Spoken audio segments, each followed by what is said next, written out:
You are?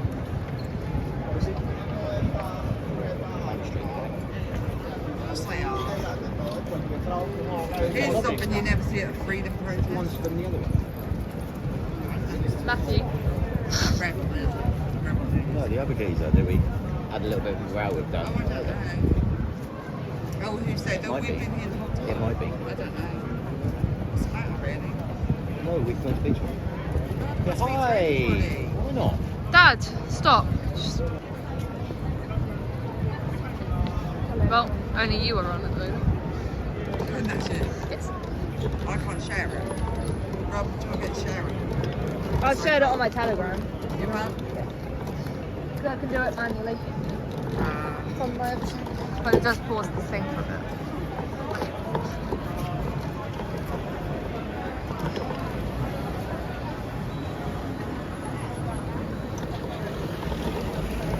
It's good. Hold on, Dad's just doing something. Oh, yeah. No. Alright. Oh, the weird one. It must be. No, it is, Mum. It is. It's just weird.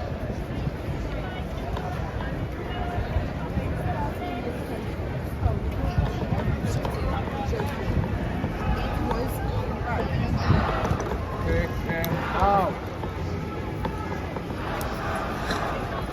Hi, Ozzy. How are you? Can someone tell me how the chat, how the thing is? I know it. Free copy of one. Can someone tell me how the stream is, please? Oh, fancy camera. Oh, that's the lens I wanted.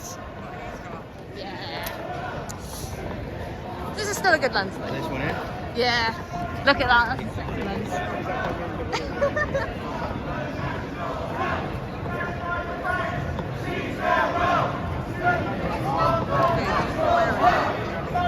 Yeah. I know that.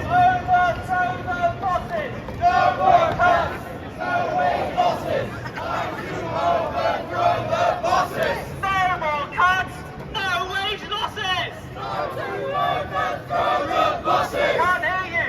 No more cuts. No more losses. Time to overthrow the bosses.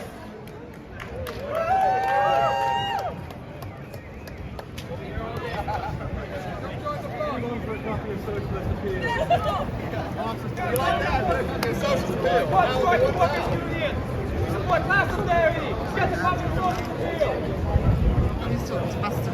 Buster. Why?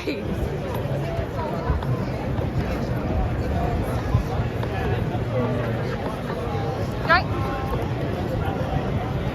I'm good. I'm alright.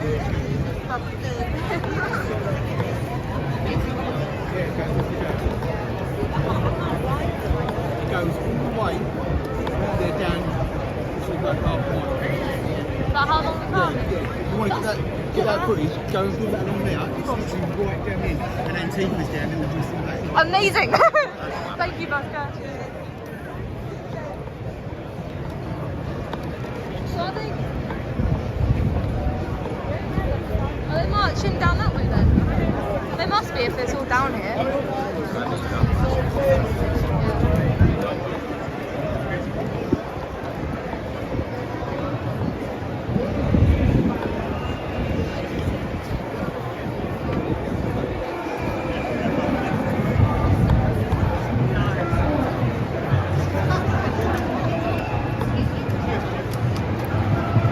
Welcome everyone.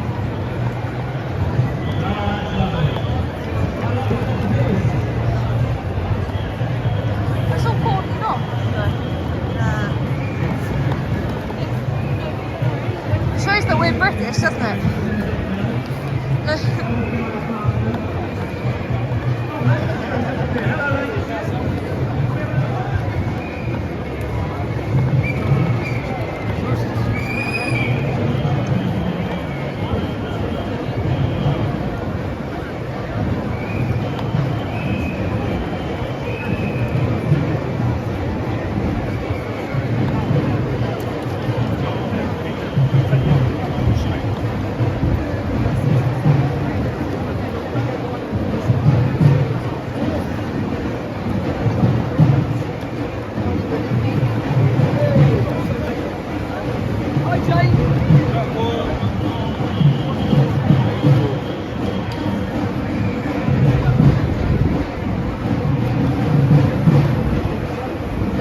is the We Demand Better protest, a sort of left-wing version of the cost of living protests that are usually organised by Unite for Freedom, which I know a lot of people will know about.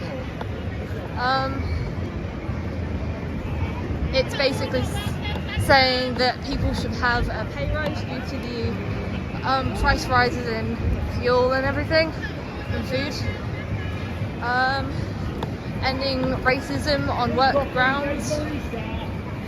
Just trying to think. Those are the main 2 points. But it does say on a specific website. This was advertised in the Socialist paper as well.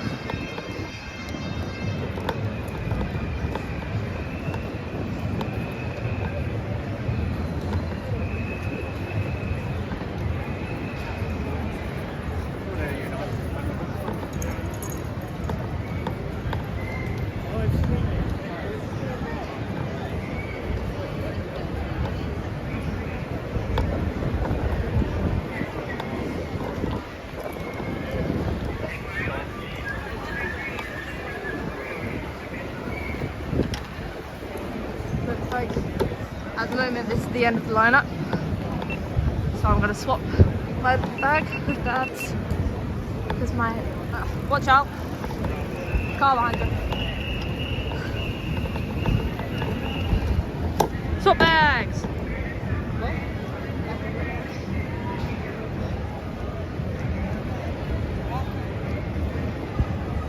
Can I just say, Stream, that this is my idea of hell.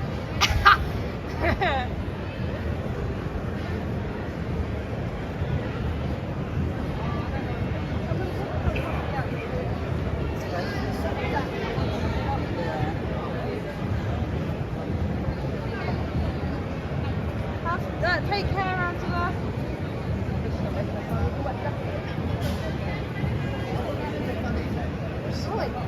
Well, my parents will.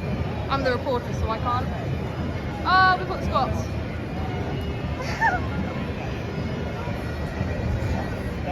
Well, I was saying to Dad, without the unions, as much as I hate them, we wouldn't have minimum wage, we wouldn't have paternity pay, maternity pay.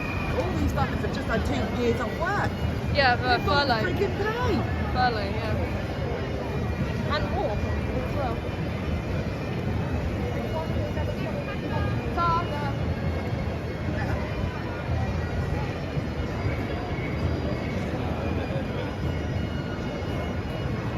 What interesting.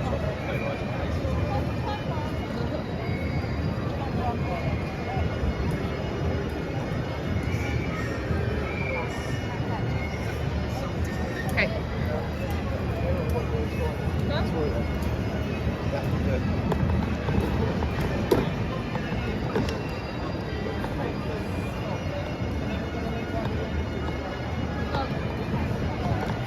These look like this. Huh? What?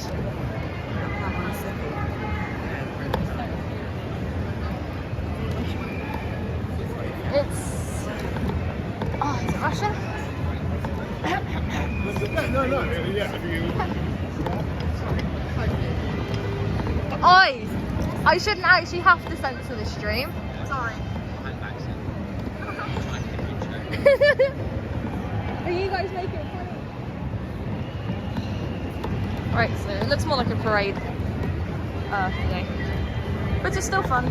We don't go out partying anymore. So.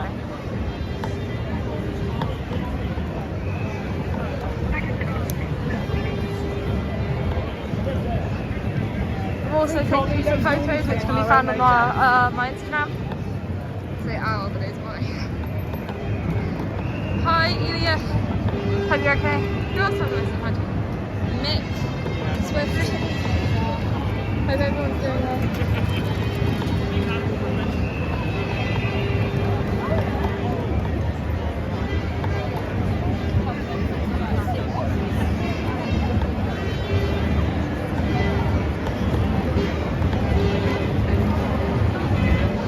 Thank you, Ozzy. Appreciate that. Yes, do head over to the United Free Press website. a new organisation to bring true journalism and authentic journalism back, from which nation suffers. Good for her.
BBC Portland Place.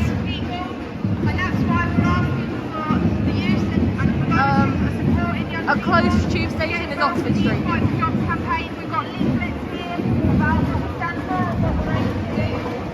When we're looking at the game field, 5 benefits for youth unemployment, full wages for young people, and poor prospects. We're still paying extortionate tuition fees. It's getting harder and harder for people to make it into the workplace. You have to have experience to have a job, but you have to have a job to get experience, unless you're fortunate enough to be able to volunteer. It feels so out of place.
you been keeping well? I mean, we're literally.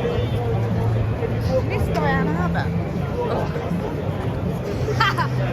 She's over there if you want to get Of course. Don't ask what son's been up to. Hey there, mate. Right. This is my idea of how. Is it your? Yeah. Gotta do what you gotta do though, isn't it? Did you come up like that?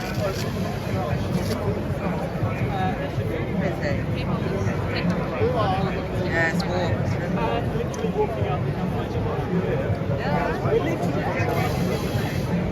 Oh, that's fine. It's a free bus. Yeah, it's part of reunion. It's free transport. If you're part of reunion, you're obliged to be here. So, you're paying to be here.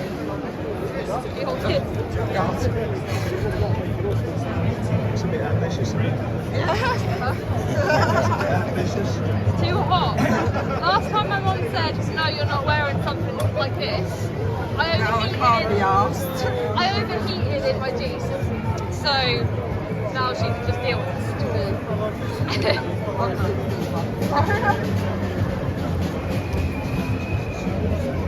What do you want this over to be dry? It is. I think the range would be good. What about your camera? That would be fine. Not waterproof though. No, it's Well, have a good one. not. You Yeah. See you later.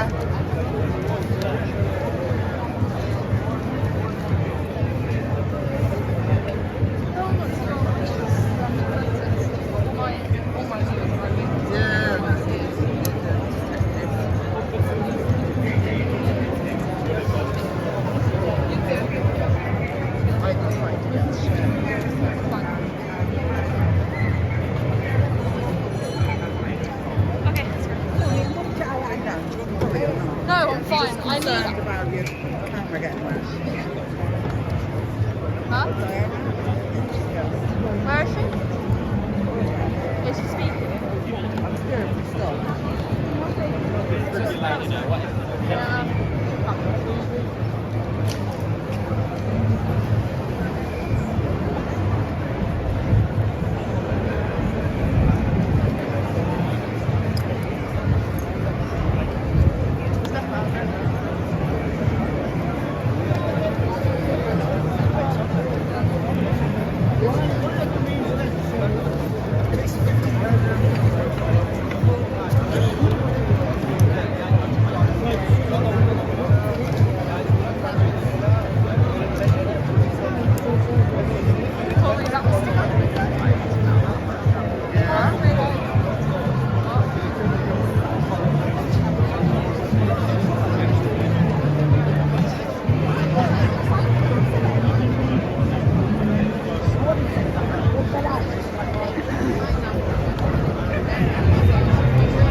downloaded it from somewhere.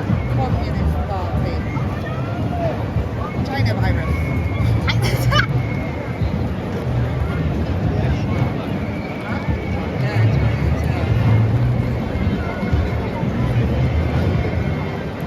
I don't know why I'm stuck with it. I don't need it. They should be That's what I'm saying.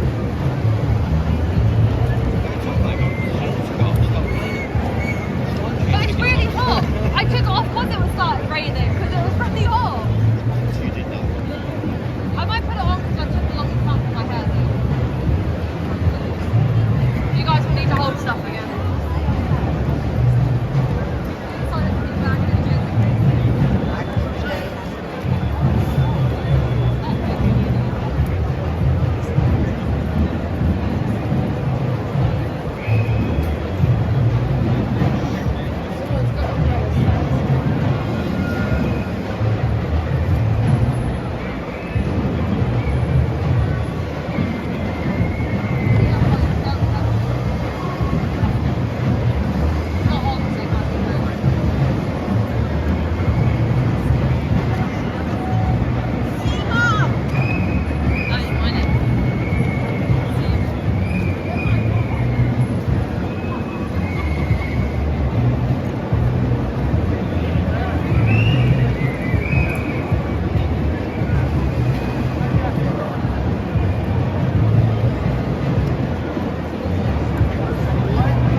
Oh, there's flares going off over there.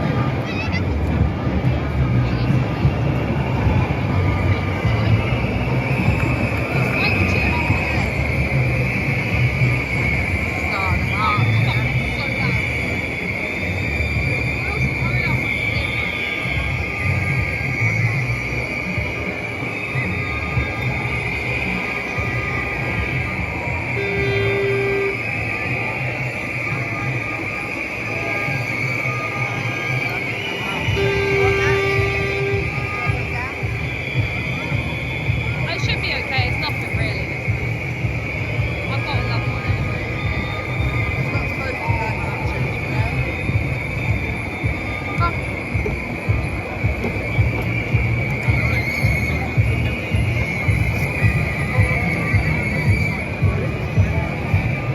Right, we're sorted now.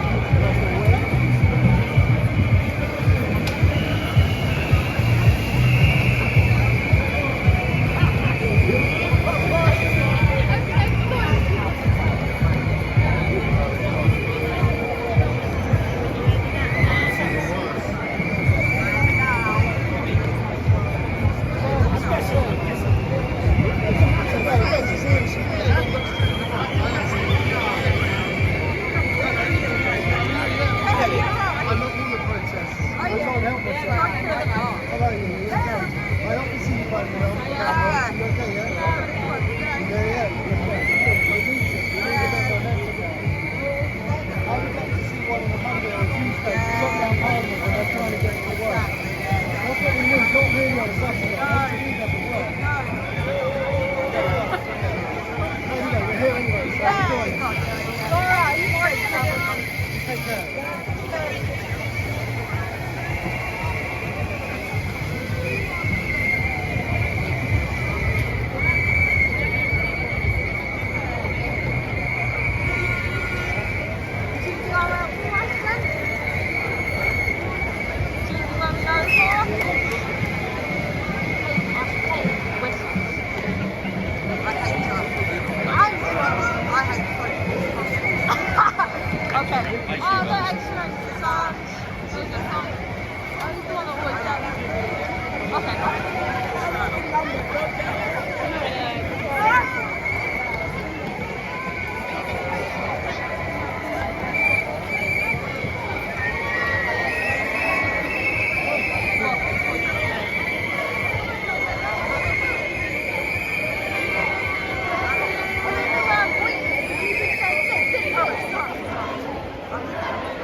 Alright, so this is just the front of the march moving past, so we're going to wait and slide on our block in a minute. In the meantime, shall we let them know who we are? I can't hear you, shall we let them know who we are? Everywhere we go! Everywhere we go! People always ask us People always ask us who we are who we are, and where we come from. where we come from. So we tell them So we tell them we're from Acorn, we're from Acorn, mighty, mighty Acorn. mighty, mighty Acorn. And if they don't hear us, If they don't hear us, we'll shout a little louder. shout a little louder. Everywhere we go, Everywhere we go, people always ask us people always ask us who we are who we are, and where we come from. So we tell them we're from Acorn, mighty, mighty Acorn. If they don't hear us,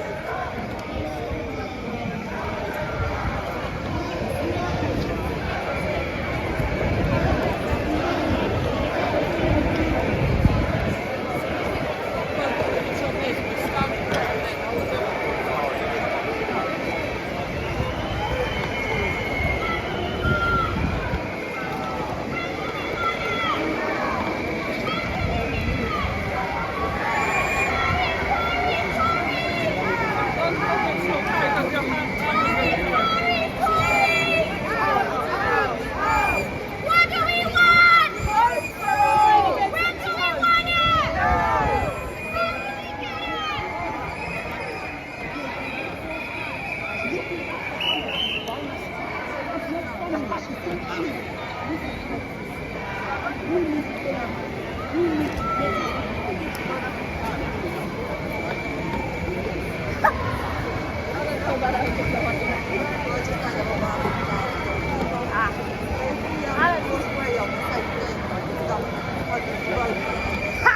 Mum, look what the other guy's doing. Look what the Freedom guy's doing. Look, he actually... I'm in front of the police line.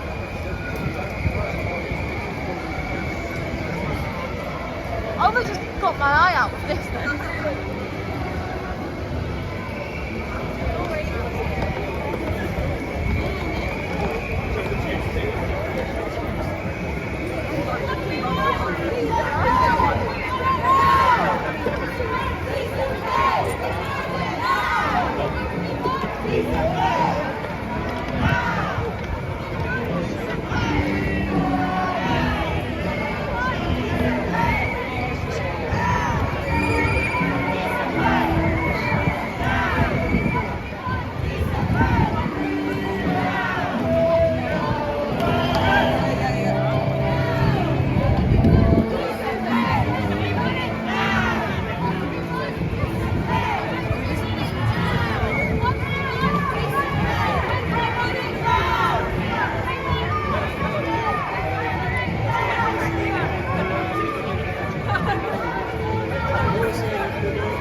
Just hold it there, steady, steady, steady, steady.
at the moment. We're having to use my mom's phone to see it, and she's currently using it, so sorry for that. There are already questions or anything, but once I have the phone back, I will check.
Thank you. You're so pretty. Thank you so much.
That's my breeder robot.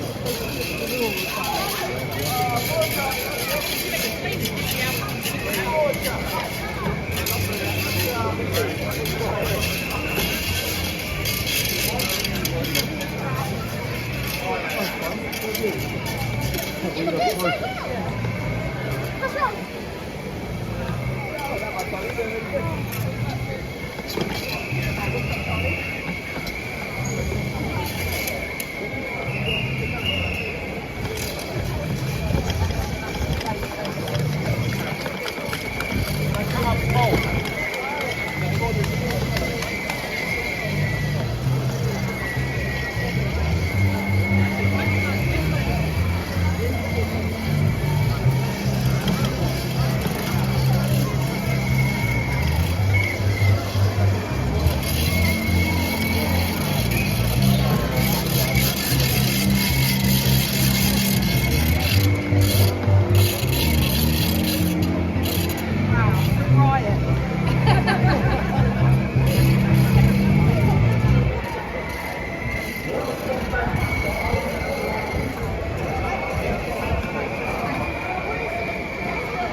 we went past here and waited here. I need a drink. Shall I take this out here for a minute? Yeah, you can take it out.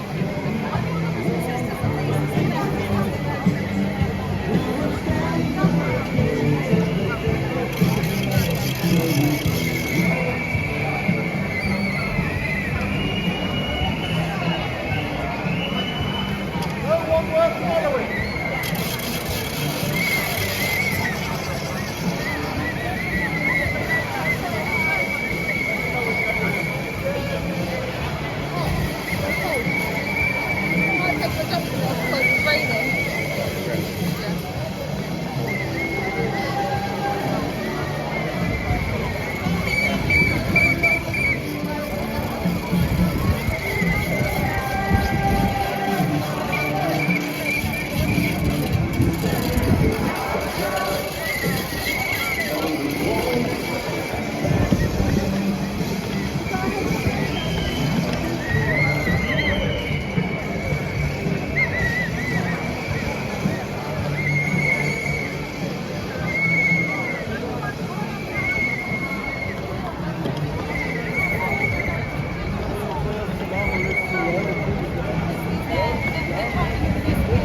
They always target the youngest at protests as well, always. They always cut with the youngest.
No, I'm finished and I think you got the pencil. Usually you're late. I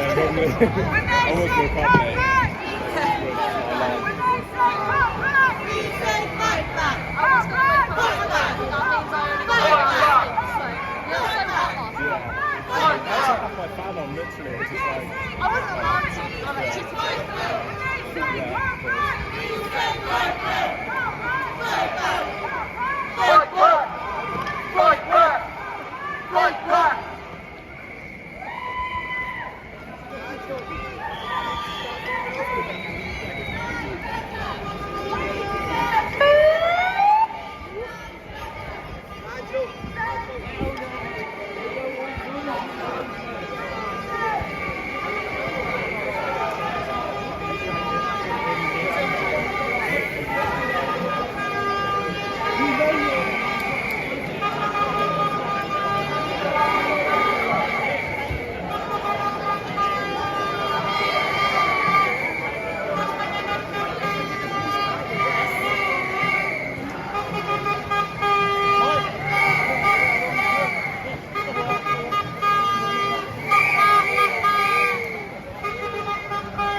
I might lose the connection a little bit here, but if I do, I'll quickly rush to a spot where it's okay.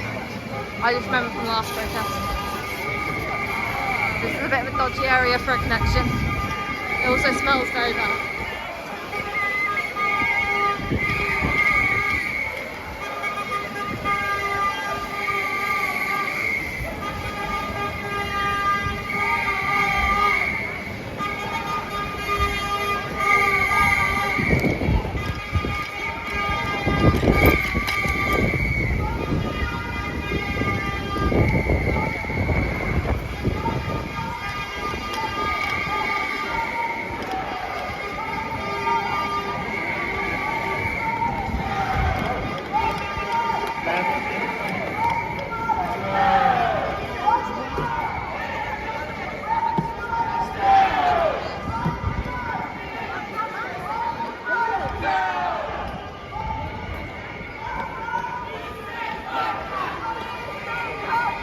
We say fight back! We say fight back!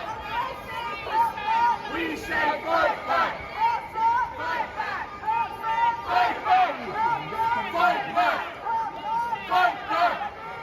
Fight back! We say fight back! Fight back! We say fight back! Fight back! Fight back! Fight back!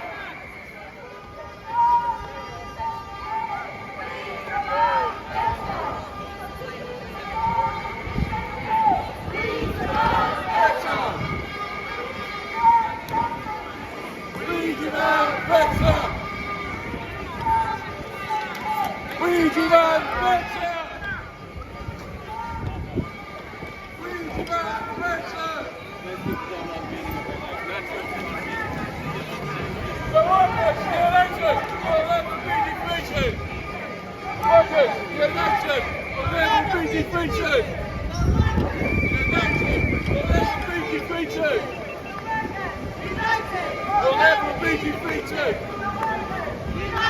We'll never be defeated! We'll never be defeated! Please clear the road! Clear the road!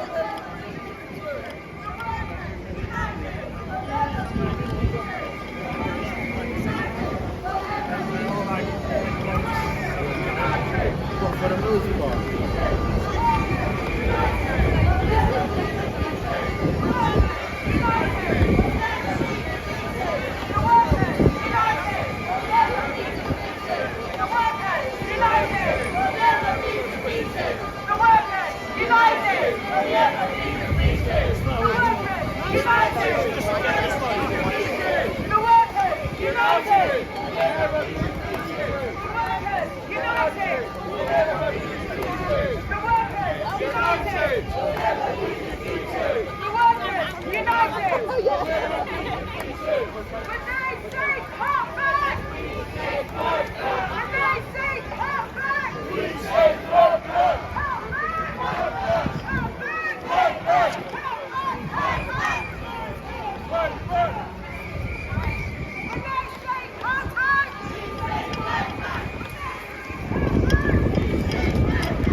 Shame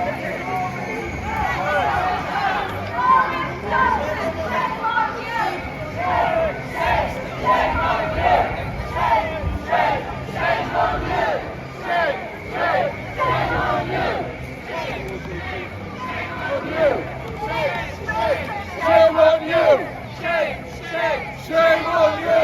Shame, shame, shame on you! Shame, shame, shame on you! Shame.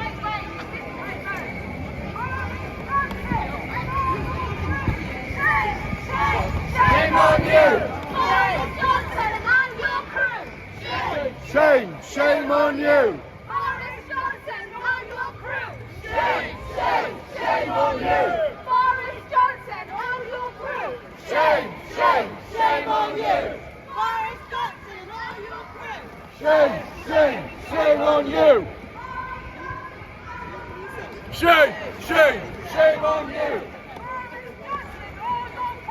Shame, shame, shame on you!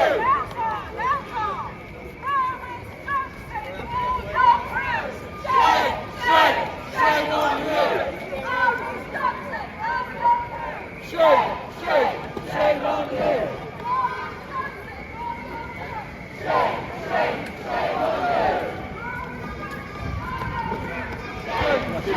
shame on you! Just going to Downing Street in case they stop there, because I want to get front row, obviously.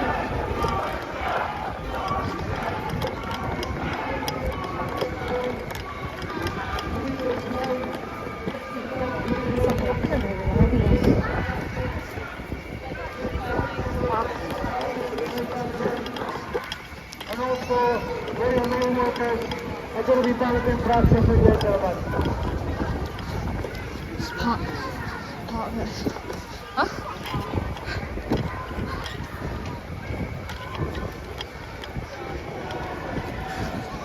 Panel?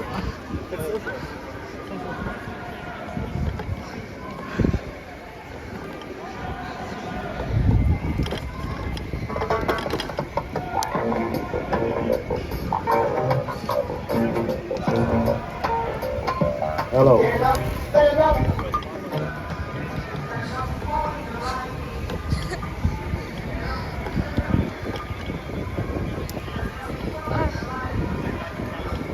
Like I'm here all this time. Photographers coming up.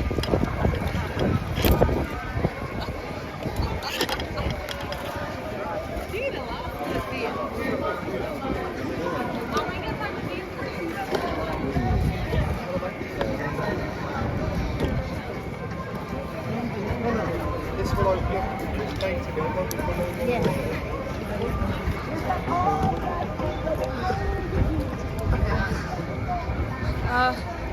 I'll take a photo of that sign over there. And then I'm going to join the protest again. Just need to get a picture.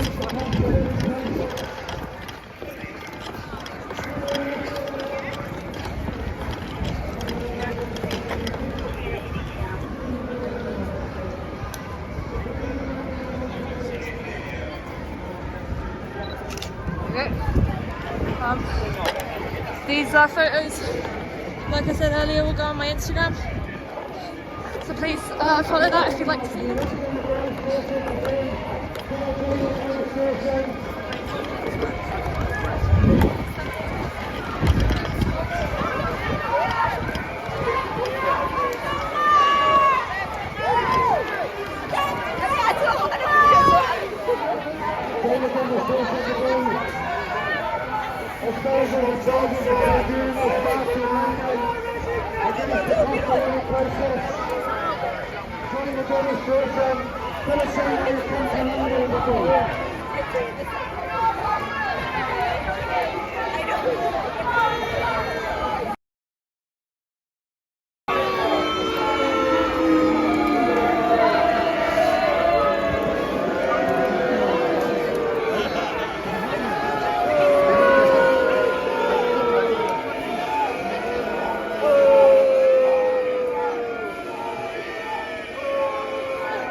Hopefully the stream doesn't cut out because of that.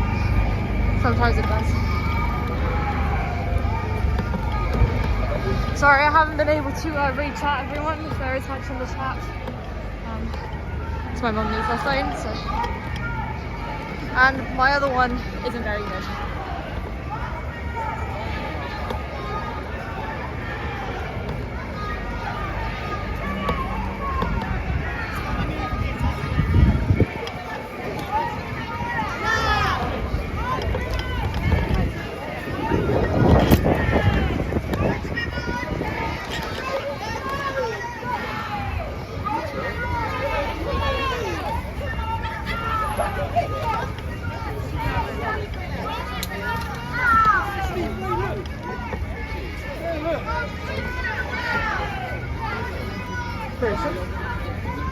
Show. Show.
Oh, that's so much fun.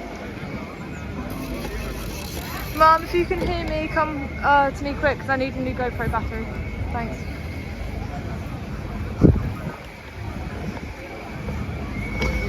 I might lose connection here, which is why I'm stopping up the battery.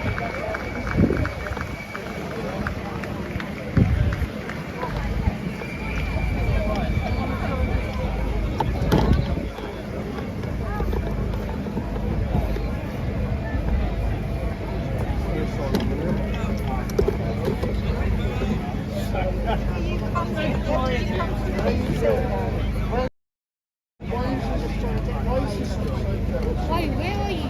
Didn't you look at me? I don't have my legs down, I couldn't give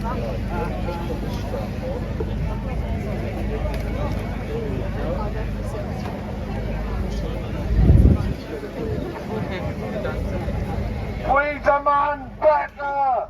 I came because We demand better! I wasn't. We demand better! Tories out! Tories out! Tories out! Tories out! Tories out! Tories out! Tories out! Tories out! Tories out! Tories out! Tories out! Tories out! We demand better! We demand better!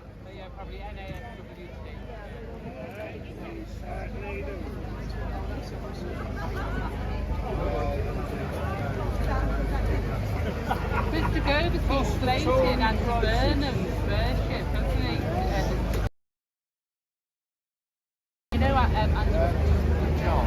He's come to, Diet Models.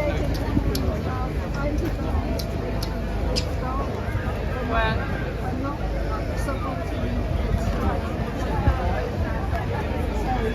Angela Rachel. I need a new GoPro I back. know, I heard you. You're right. How did they get this without being arrested, like what we had With, at the Freedom Place? Nick. Yeah. How did that Well, happen? no, they almost did. They shut it down. Yeah, But yeah. it was a DJ thing. They might have done this legally and asked the council Yeah, to. that's like the roads all closed, that drive protest. They were just coming out with tears. Oh, yeah. Yeah. You've got the clear one. I didn't. You can hear yourself Angela too. Rayner down there. He flushed her knickers at Boris to get him put him on. That one. Yeah. That one down to Rangers.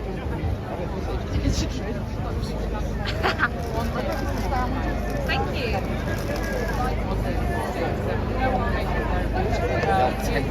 They know. If you take your photo, then show the thing. Because I want to keep them pointed there.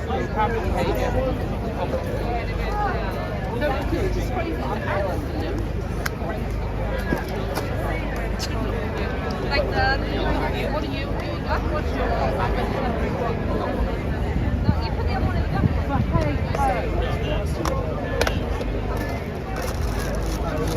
Yeah, Do you want Mum just. anything? What do you have? I've that's got egg small? and cress sandwich. I've got sushi. Small. Sushi small. No. Here, look. No, because sometimes I get put off by sushi. I've got egg and cress sandwich. I've got I our need a Snickers. drink. I've got coffee. I've got coffee.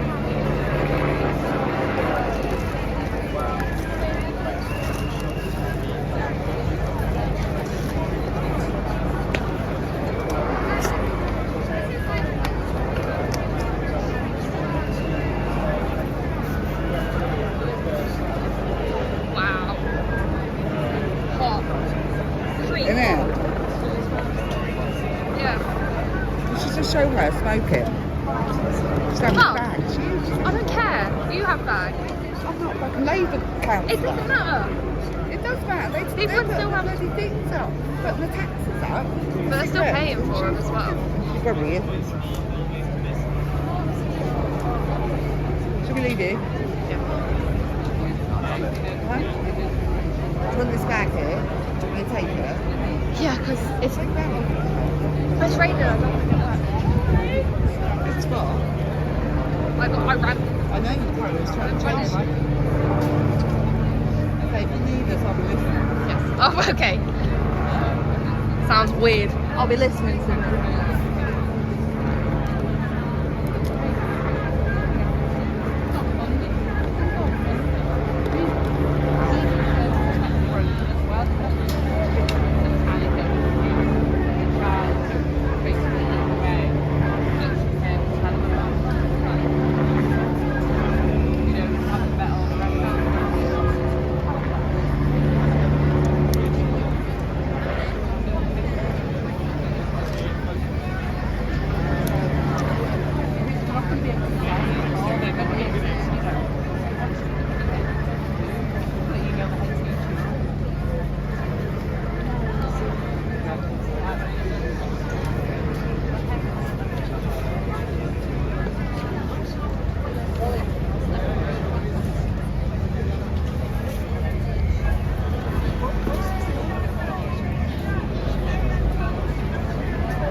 I'll zoom in so you don't get all right, yeah.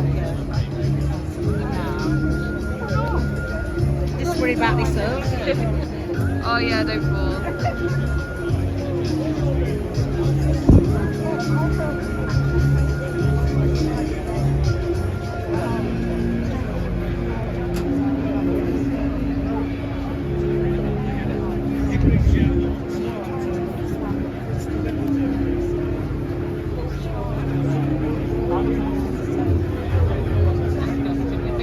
As you started our conversation in humanity, on that page about so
I'll be one of your compares this afternoon. Today, tens of thousands of us have come to London to demand better from this government.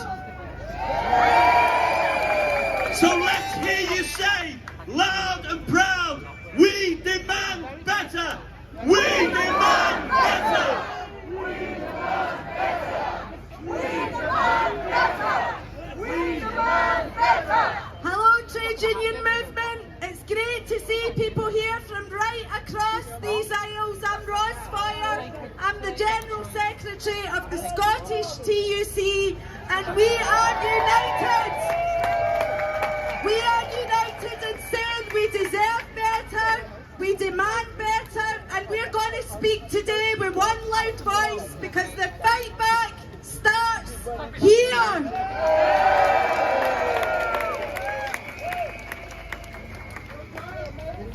Hi everyone, I'm Shavana Taj, otherwise known as Shav Taj mostly. I'm the General Secretary of the Wales TUC. We are also here. Wales is also really proud to be here because unlike these bloody Tories, we've actually got a Welsh Labour government that does actually talk to us. We know what better looks like. Boris, on the other hand, that's a whole other story. That's what we're going to be demanding. Better for every single worker, no matter who you are, no matter where you come from. Every single one of you deserve a decent pay rise. You deserve pay justice.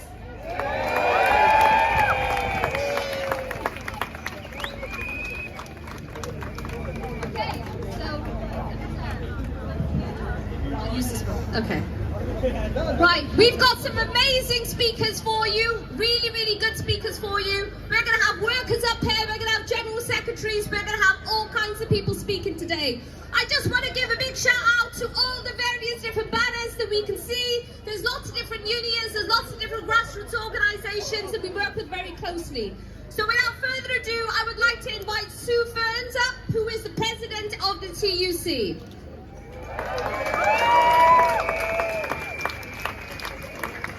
Thanks very much, Shav, and wow, what a fantastic sight, and still we come, still people marching down Whitehall.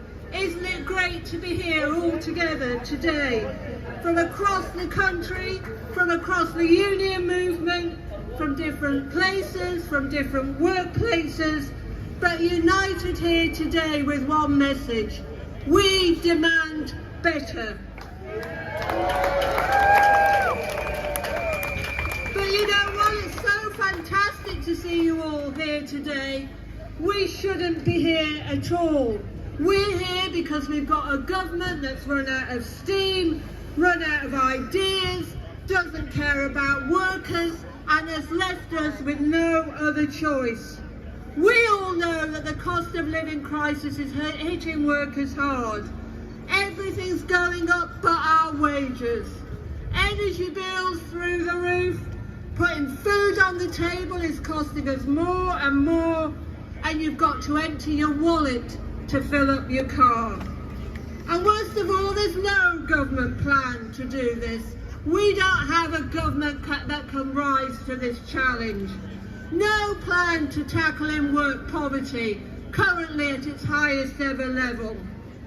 Dithering on delivering a just transition that will boost our energy security and stop us having to face these kind of energy bill rises in the future. And no sign of that promised employment bill, which means no effort to stop a repeat of the appalling P&O scandal. We're here today to say that we've had enough and we demand better.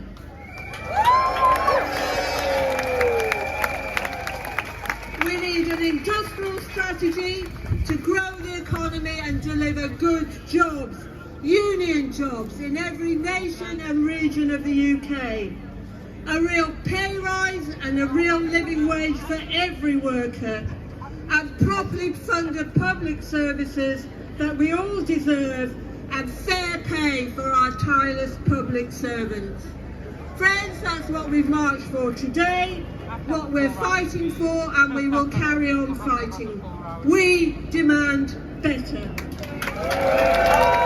Thank you, Sue. We demand better. Next up, I'd like to invite Mark Savoca, the General Secretary of the PCS Union, to take the mic. Thanks very much, Shav. Right, just because you don't read enough about it in the media, make a massive roar if you support the rail workers going on strike next week. That's it.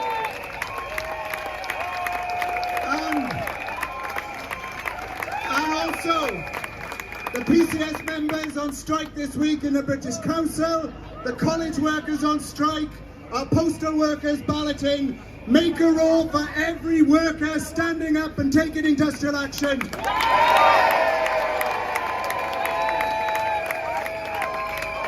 Now, I just want to say two things. Firstly, this week we've seen a magnificent victory for our movement. PCS, working with anti-racists, charities, fair-minded people, we stopped the deportations to Rwanda.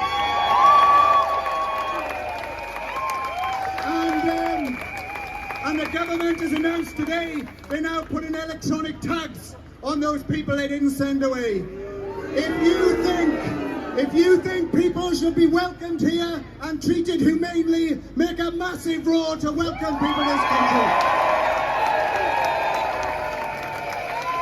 Now, here's my final point. We stopped the deportations because unions took bold action, working with grassroots campaigners. We saw demonstrations, we saw protests, we saw legal action. Now, we can't just stop with marching today. If you're a nurse, if you are a local government worker, a civil servant, a railway worker, a teacher, an education worker, or every other brilliant public sector worker, to get the 10% pay rise you deserve, we are going to have to take industrial action. And my union, PCS, is balloting for industrial action in September. So I say to everyone here, it shouldn't just be rail workers, it shouldn't just be postal workers and civil servants. If we all work together, march together, and take industrial action together, we can defeat the government and get the pay rise we deserve. Solidarity, go back and organise. Thank you, Mark. Next up, I'd like to invite Mick Lynch, the General Secretary of Nautilus International, to speak.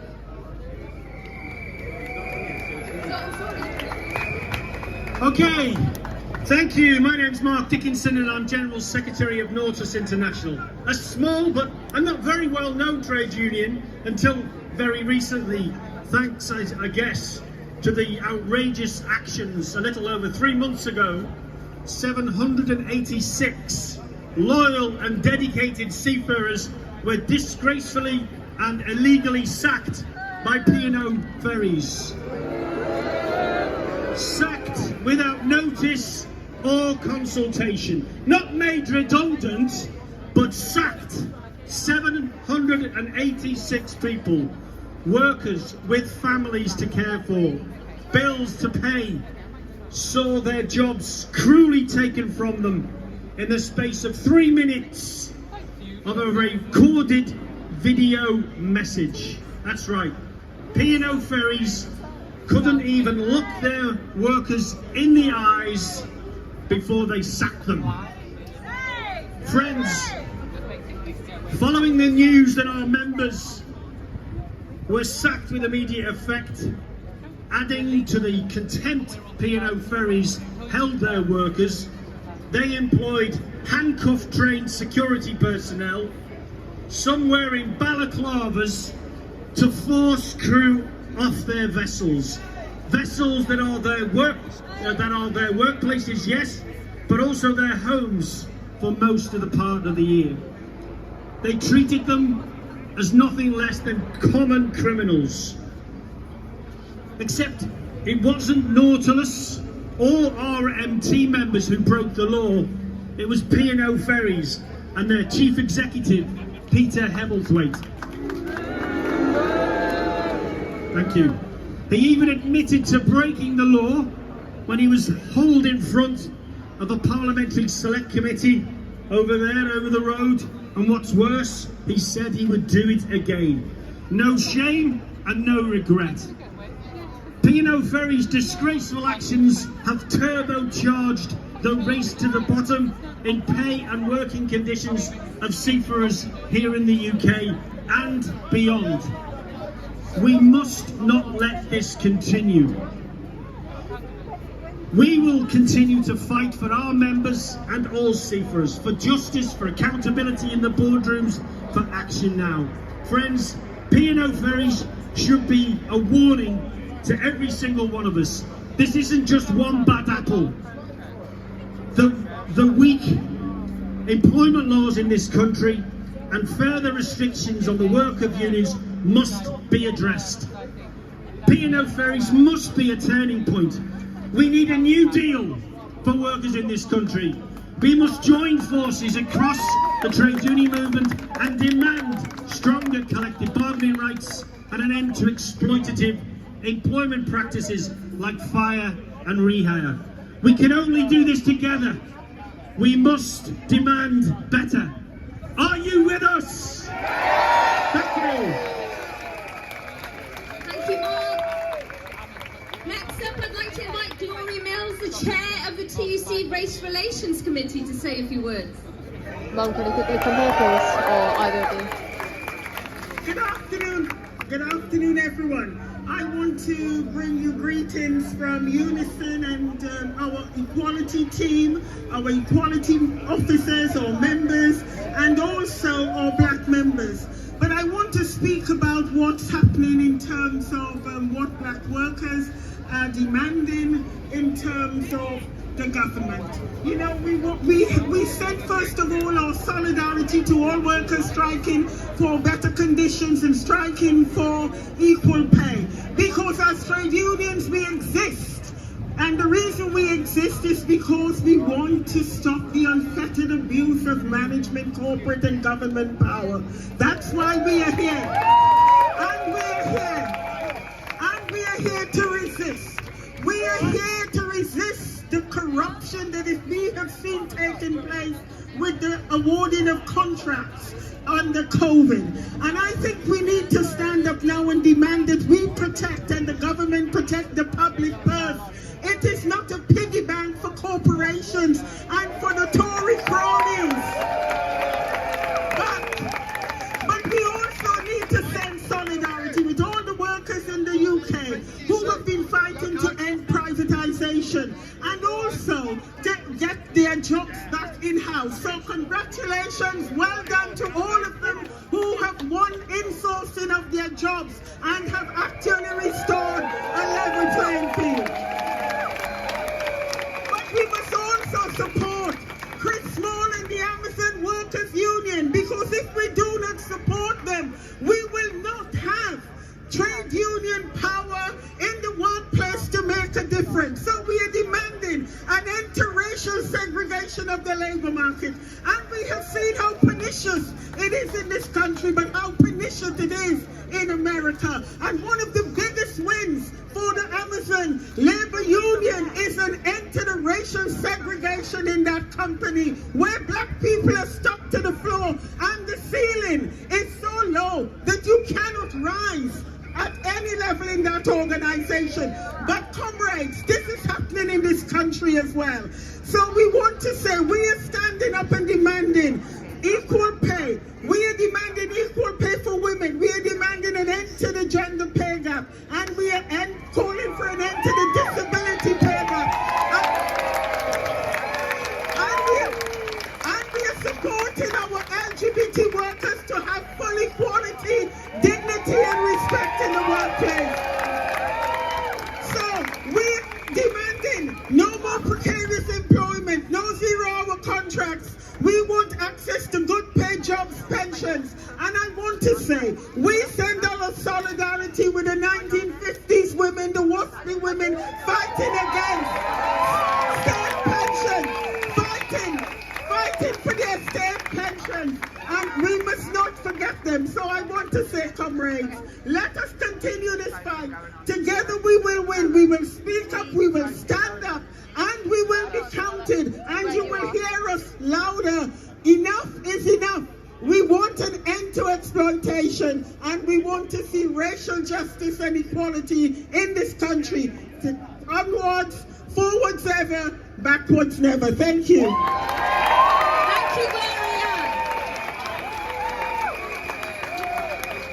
Next up, we're going to be hearing from some workers organising on the front line. We've got Lynn Marie O'Hara from Unison. Lynn joins us from Glasgow. She led the equal pay strikes at the council. She's continuing to represent and organise colleagues in current pay negotiations. And she's also a newly elected representative on Unison's NEC. Woo, woo. Good afternoon, everybody. Welcome here, and this is an amazing day where the people, the workers, are out here in the streets, whilst the other people are behind their ivory towers partying.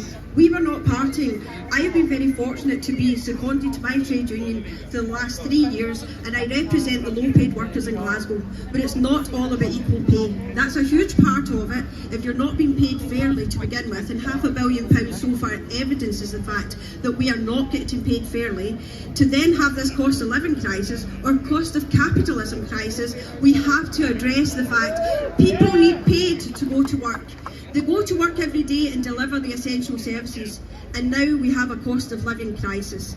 If you are not getting paid correctly, and in Scotland, everybody here from Scotland, look out for that blue envelope come through your door, because if you think you're only worth 2%, ignore that envelope. If you know that you are more and should be valued more, get that envelope back in the post.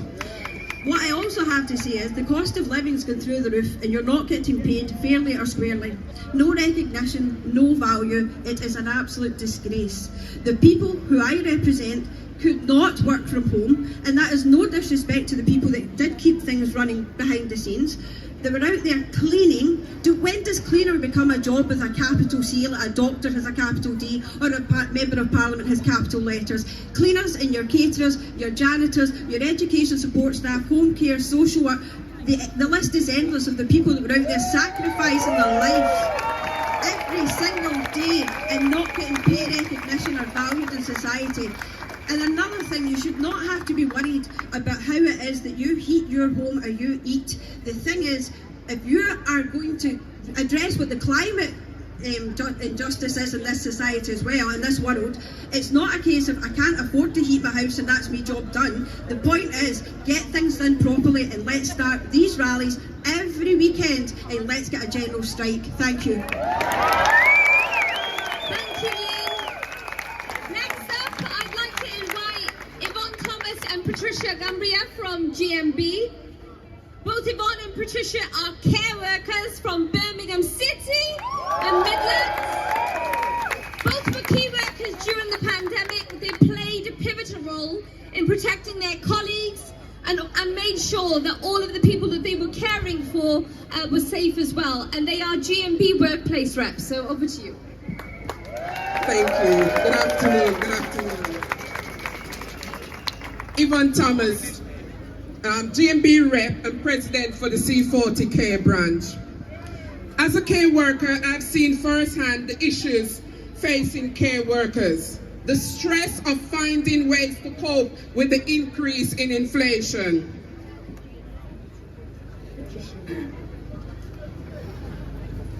Thank you. My name is Patricia.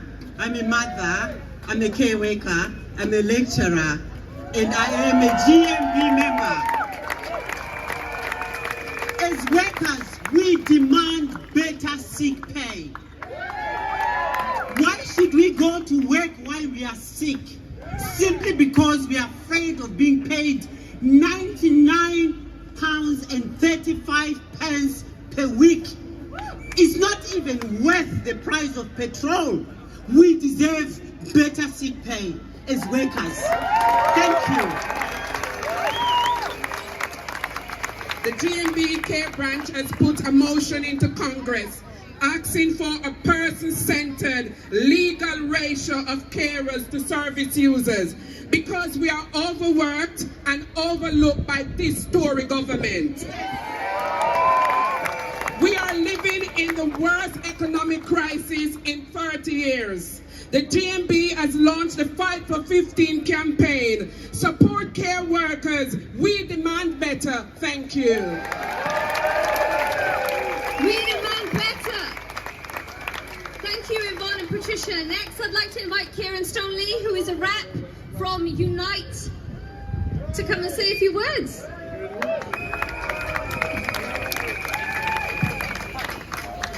Good afternoon, comrades. I'm happy to be here this afternoon representing Unite Wales. I'm a branch secretary for Tata Steel in Shotton in North Wales.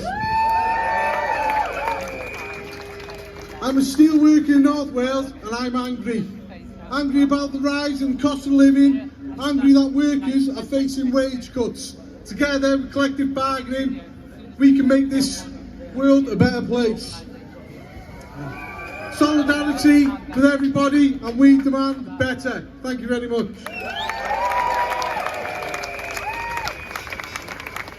Thank you to all of our speakers. I'm now going to be handing you over to Paul to take over the next section. Thanks, Shav.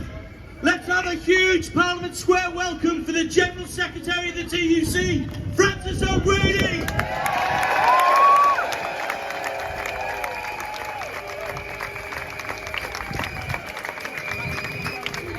I just got to say, it is fantastic to see workers from all over the UK, every walk of life, being proud.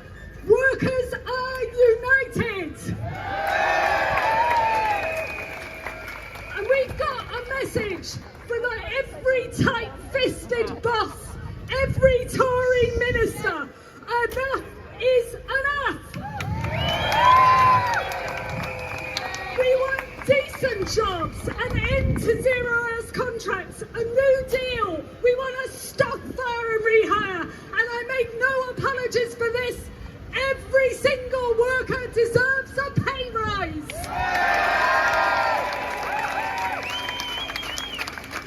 Now I see that Transport Secretary Grant Shapps, he's threatened rail workers that they will strike themselves out of a job. Well, you're wrong, Mr. Shapps. If you keep stirring, come the next election, you'll be out of a job.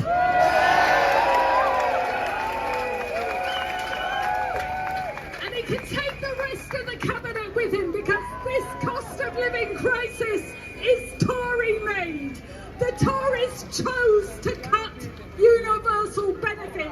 4 million children in poverty. Shame on them.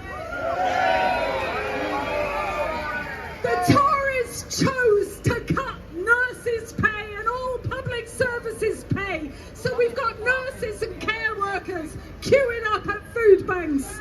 And when P&O disgracefully sacked 800 workers, the Tories chose to do nothing. Sweet FA, nothing. Shame on them. So let me say this to Boris Johnson. Don't you dare shift the blame for inflation onto working people. Don't you dare, not after over a decade of austerity, privatisation and pay cuts. Don't you dare tell working families we have to put up with more pain. What about bankers' bonuses? What about the boardroom raking it in? What about corporate bumper profits? It is time to raise taxes on wealth, not workers.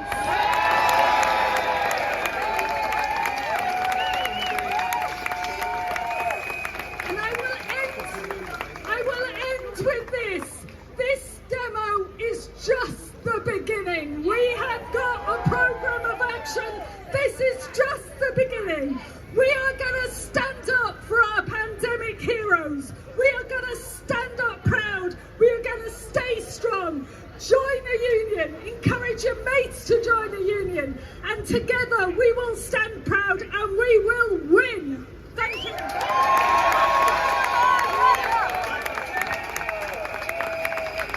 And if you're not a union member, click on the QR code and join a union today. Now Let's have a huge Parliament Square welcome for Christina McAnee, General Secretary of Unison. Thank you. It is so fantastic to see so many people here, and so fantastic to see so many Unison flags, but all of the unions that are here, thank you so much for turning up for this. And I heard everybody shouting as we were passing Downing Street, and that's what it's all about. It's about us saying to them, we demand better, and we will not put up with the rubbish that you give us day in and day out. And you know what? They just do not understand us, because they are not like us. And when you think of some of the mad things they've done, I mean, the £840 wallpaper, was it £20,000 to build a swimming pool in Rishi Sunak's garden? Who does things like that? Not us. And when they tell us that we'll ruin the economy because we're asking for pay rises, do you know what? I'll tell you what, when they give us pay rises, when they give our union members pay rises, how many of you go out and spend it on stocks and shares or buying second homes? Nobody. You spend it in your local communities and you rebuild local high streets. That's what we do.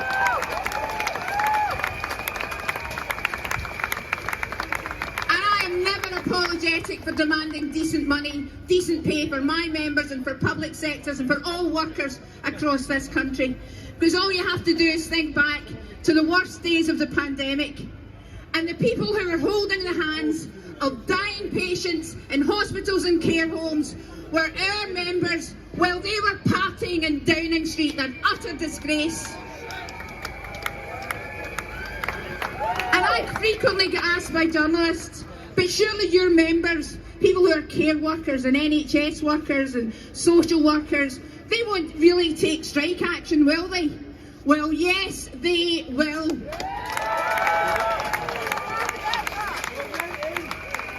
Just next week, we have a strike in the southwest of a group of our care workers who work in St Monica's Trust. Shame on them. They're introducing fire and rehire tactics, and our care worker members are taking strike action and will have the full backing, not just of our union, but I'm sure of everybody here.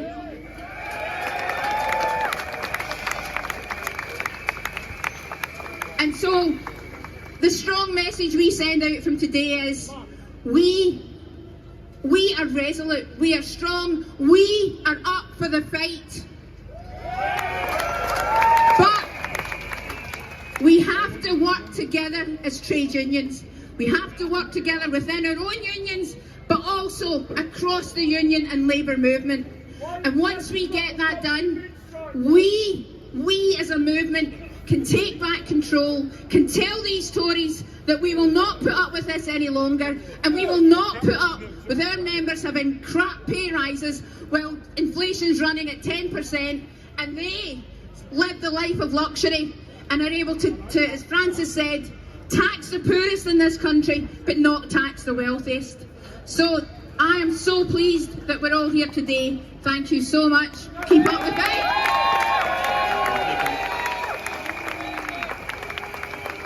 Thanks, Christina. Now let's make some noise for Sharon Graham, the General Secretary of the Union.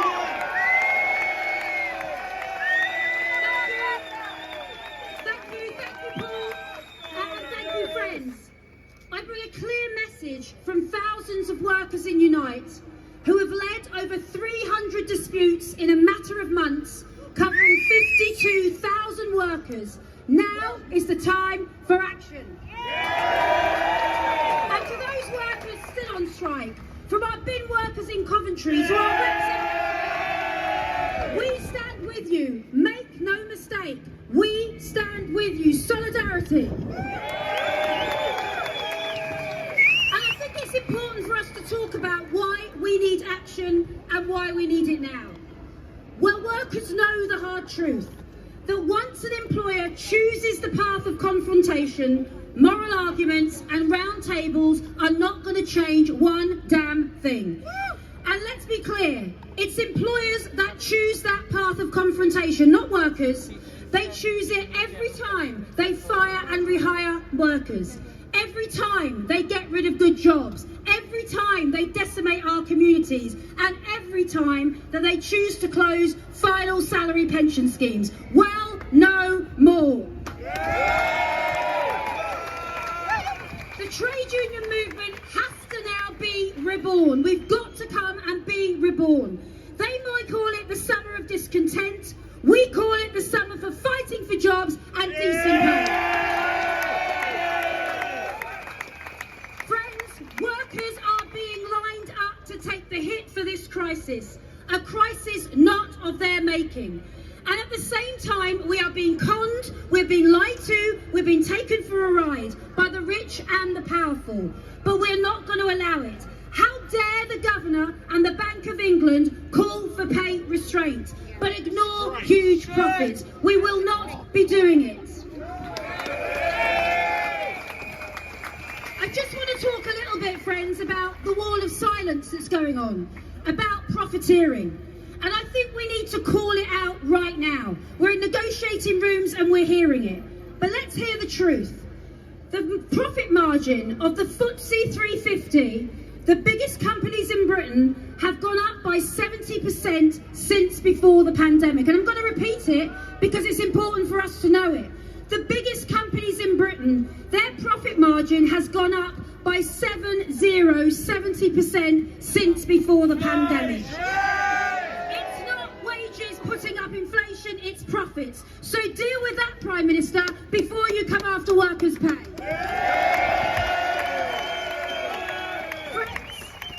Friends, we need a national conversation. The economy is not working for everyday people.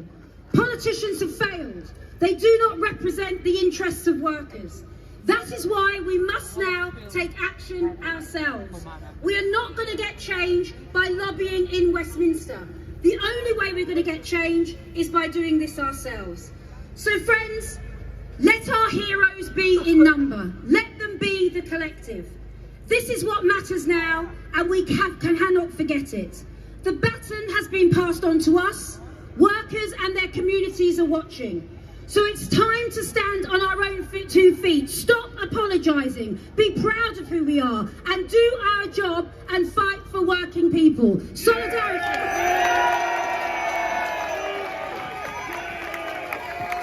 Thank you, Sharon. Okay. Our next speaker is from the GMB Union, Ria Wolfson-May. Ria.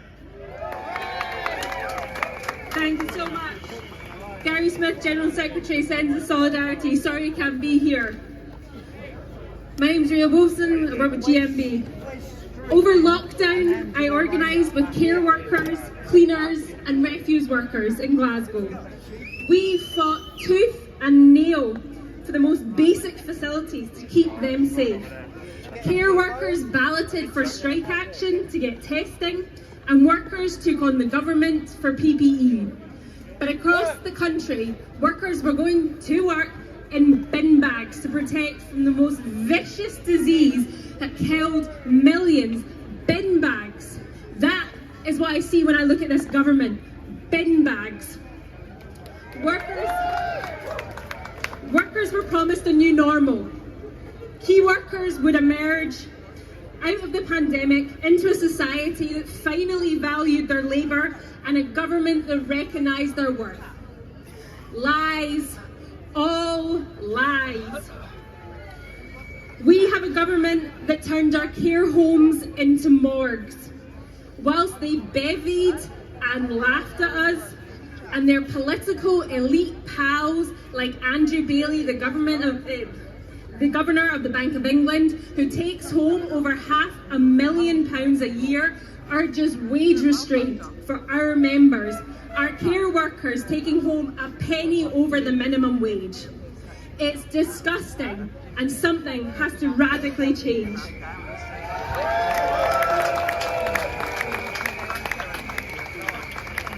GMB found out this week, speaking to our members, that almost half of workers are having to borrow money just to make ends meet. Half of workers. Comrades, we aren't just fighting for roses anymore. We're fighting for bread. But just as in the workplace, we know that power is never given, it must always be taken. This government will never deliver for working people. But working people won't wait for Westminster. The time is now to get organised in our workplaces and in our communities. This week, GMB Congress celebrated our members in Biffa and Wealden, who won a 26% pay rise after 8 weeks out.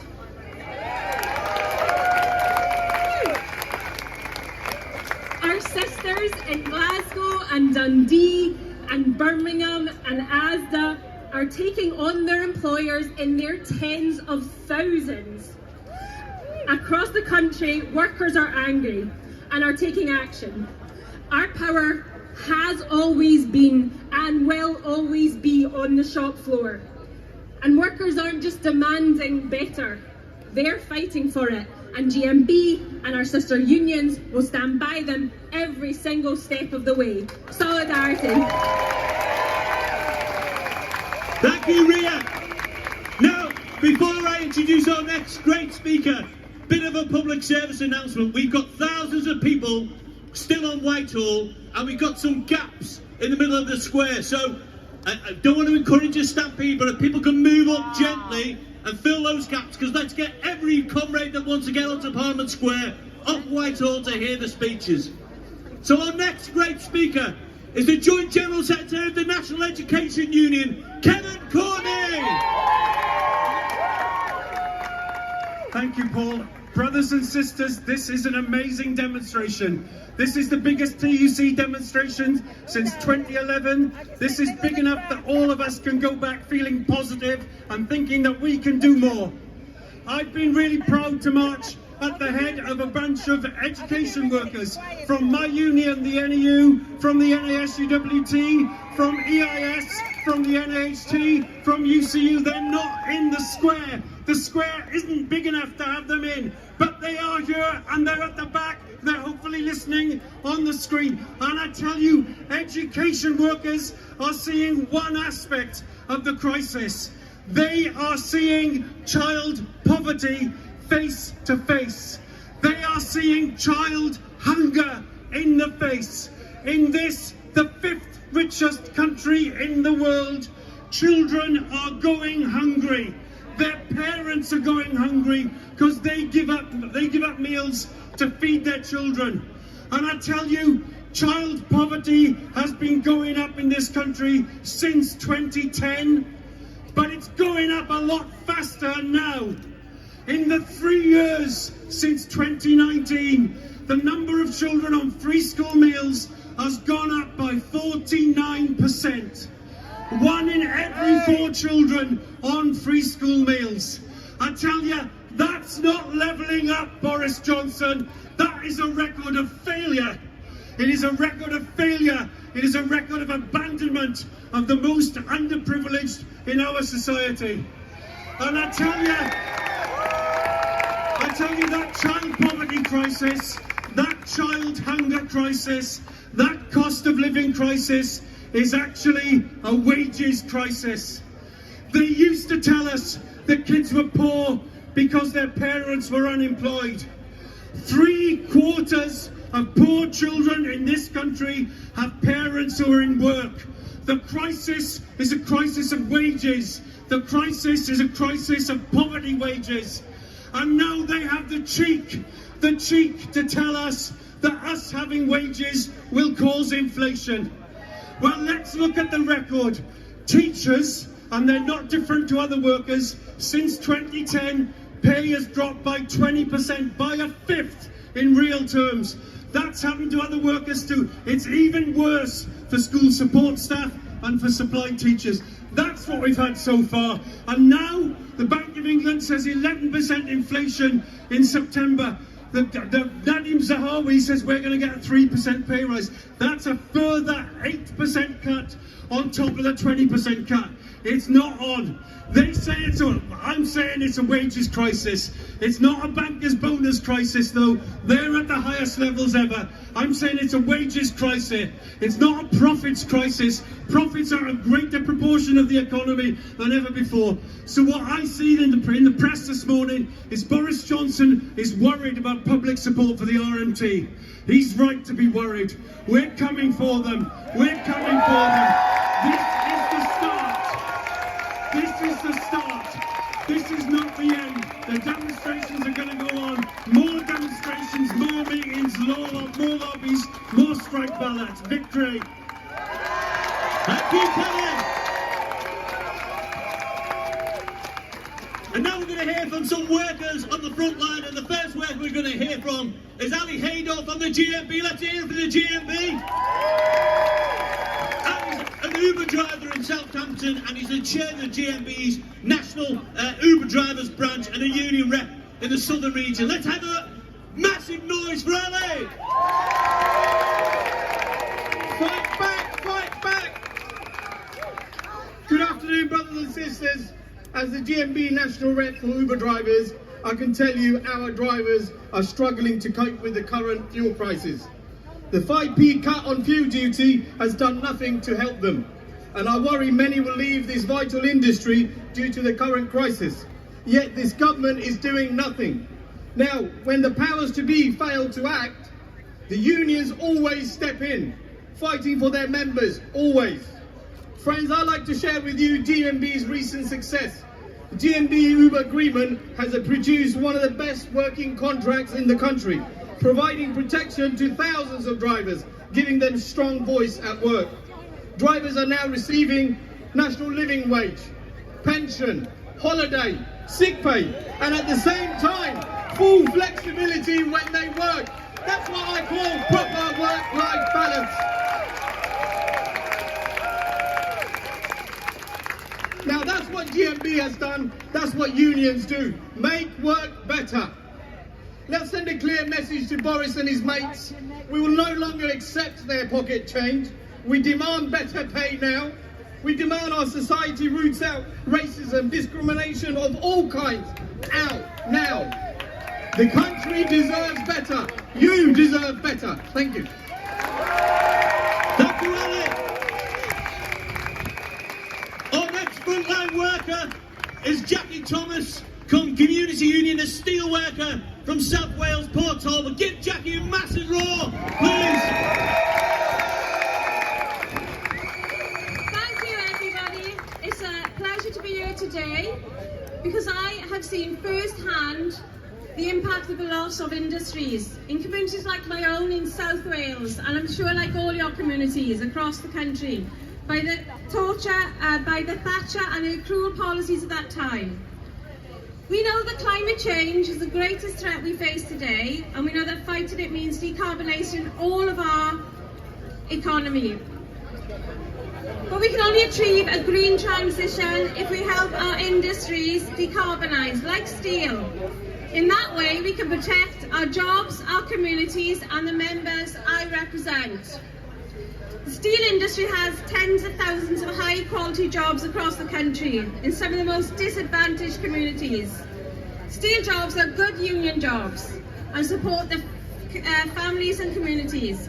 That's why we are fighting to protect our jobs as we decarbonise, which means giving the industry and the thousands of workers in it the support to adapt.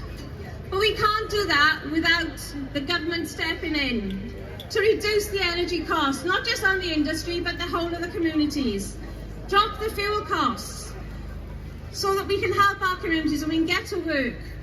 So I'm delighted to be here today with steel members across the community and our movement, because we demand better for the transition for workers, we demand better jobs for the future and for the future of our planet, and more importantly for the future of our generations to come. Diolch yn fawr. Thank you, Jackie. Our next frontline worker is Jill Taylor from the Chartered Society of Physiotherapists. Jill's the CSP steward, chair of the union's employment committee. Again, let's hear it for Jill. Thanks, everyone. I'm here today speaking on behalf of all NHS workers. Healthcare staff are on the sharp end of the biggest living standards squeeze for decades. Every day I'm talking to members experiencing food and fuel poverty. We went above and beyond during the pandemic, and my BAME colleagues were disproportionately exposed to COVID on the front line, but we are now unable to make ends meet with NHS wages. Staffing levels are dire. More than 100,000 NHS posts are vacant, and the implications for patient care and health inequalities are terrifying.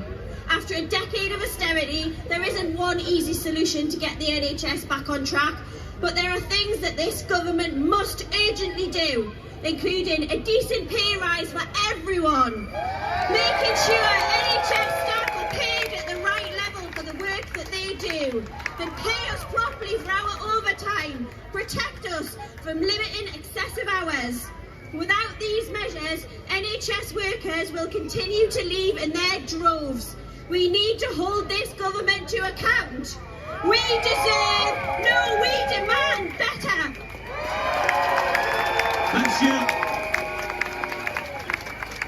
And comrades, can I encourage people still to come towards the front, because we've still got thousands of people on Whitehall who can't get in. So if you can, please fill up the gaps. Let's get as many people in as possible. Now, we've heard this afternoon from unions representing millions of workers, but this is also about reaching out to everybody in our community, and we know 160,000 people unfortunately lost their lives during the pandemic. Many of them lost their lives because of the inaction of those in Downing Street, and that's why I am privileged now to introduce Salia Hassan from the COVID bereaved Families for Justice. Salia is a GP. She worked on the front line throughout the pandemic. Please show your appreciation and support for all of those families.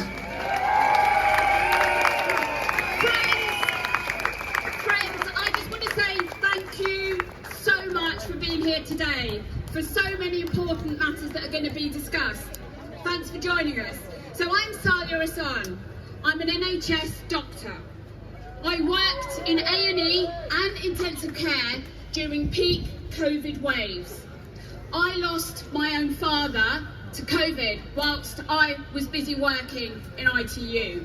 And I'm sure there are people here who have lost just like me. Like all of us here, COVID-19 bereaved Families for Justice demand better. For over 2 years, we've called on the government to start the inquiry into the pandemic, to learn vital lessons and save lives. If they truly cared, if it really mattered to them about learning these essential lessons to save lives, the inquiry would have started already. Why are they stalling? What else are they hiding? Over the river, not far from here, from Parliament, stands the National COVID Memorial Wall. Please go and visit it. Over 196,000 lives have been lost to COVID, and they are still being lost to COVID. But still, the inquiry is yet to have formally started. More dither, more delay. Those of us who have lost loved ones to the virus can't keep waiting. Those who worked and risked their own lives on the front line to help save others can't keep waiting. The country can't keep waiting. I lost my own father, Ahsan al-Haq Chowdhury, a dedicated teacher, a father, a husband to COVID. He caught it in December 2020, whilst number 10 down there partied the nights away, planning their secret Santas. Whilst they worried about making sure their fridges were stacked for their party night shifts, my night shifts were very different, and so were yours. Whilst they threw up from too much booze, the rest of us prayed for our loved ones, fighting to live, fighting to breathe. It's disgusting. Whilst they partied, I worked in ITU, in head-to-toe PPE. So did my colleagues, and I unable to let loved ones of patients in to say their final farewells. Yet at number 10, their own rules were repeatedly broken and trampled on. Whilst they had their Christmas parties, my dad caught COVID. Whilst they celebrated, my dad and so many other dads, mums, sons, daughters, wives, husbands, grandparents died. Over 200 people each week are still losing their lives from the virus. Our NHS staff are still fighting daily to save people, but still the process from the government to learn from its mistakes has not formally begun. Why? What are they afraid of? The truth? When it does start, we must be front and centre. An inquiry that does not root itself in the lived experience of those who've lost loved ones, those who suffer from long COVID, the immunised communities, immunocompromised communities who are still at home shielding, and those who fought against the virus day in, day out, will not get to the bottom of the challenges we face. We must be at the centre of this, to learn from the mistakes that were made, the lives that could not be spared. Our message to the government and the Prime Minister is clear. No more delays. Get on with it. We, you, and those who have gone, and the country, demand better. Thank you, Charlotte. Absolutely powerful stuff. If I can encourage comrades still to come forward, I can see the RMT have just come in to Parliament Square. Welcome to the RMT. We've got other unions coming in. And let's give them a big cheer. 40,000 rail workers out on strike next week. We've got two more brilliant frontline speakers for you now. People who Boris Johnson and Rishi Sunak asked us to clap for 2 years ago and then imposed a pay freeze on them as a token of their appreciation. So please put your hands together for our first frontline speaker, Casey Legall from the Fire Brigades Union, based in Leicester, active in her workplace, and the Brigade Union Women's Rep. Casey. Comrades, like many workers, I worked throughout the pandemic. And like many workers, I work hard to make a difference. Unfortunately, like many workers, this government and the bosses continue to restrict my pay, forcing me to take difficult decisions on how to best provide for my partner and my daughter. And they have no idea on the pain that those decisions cause. And it's simply not fair that I, along with many of the workers from different walks of life and industries, are forced to make these tough decisions. We have had to make do and go without while big profit businesses continue to make more money than ever before, all while the government refused to seriously tax the rich and spread the wealth, which would help both me and you not have to decide between eating or heating. This government is quite frankly a sham and showing absolute contempt for us workers. And it's them that are to blame for this record high inflation we are experiencing and this daily cost of living increase. They must change their policies now to prevent families like mine, like yours, from making and facing the real prospect of going without heating and food, which is the very sad reality many families are already experiencing. We demand fairer pay, we demand the end to the cost of living crisis, and we can get it. Don't let them cause division. We need to be united and stand together. Let's be the force this government and their making money mates fear. Join the union! Get your friends to join the union! Create unity through all workforces and stand up to the bosses! Comrades, let's make this a start of a campaign that sees real change. Thank you. Well, you heard Casey. Join a union today. Join a union today and get active in your union. Our last brilliant frontline 5 speaker is Bella Fashola from the RMT. She's one of the lead organisers in the Churchill strikers fighting for outsourced workers. Bella, over to you. Hello everyone, comrades, lovely to see you all here today. My name's Bella. I'm a proud member of the RMT. I'm also a very proud cleaner. Like most cleaners, we are on the bare minimum. My cleaners on Churchill's have been on strike now for 12 days. We will continue to strike until we get what we deserve, because we also demand better, like everyone here today. We will not stay on the bare minimum for any longer. United we stand. 40 different nationalities of cleaners standing together, organising themselves on the picket lines.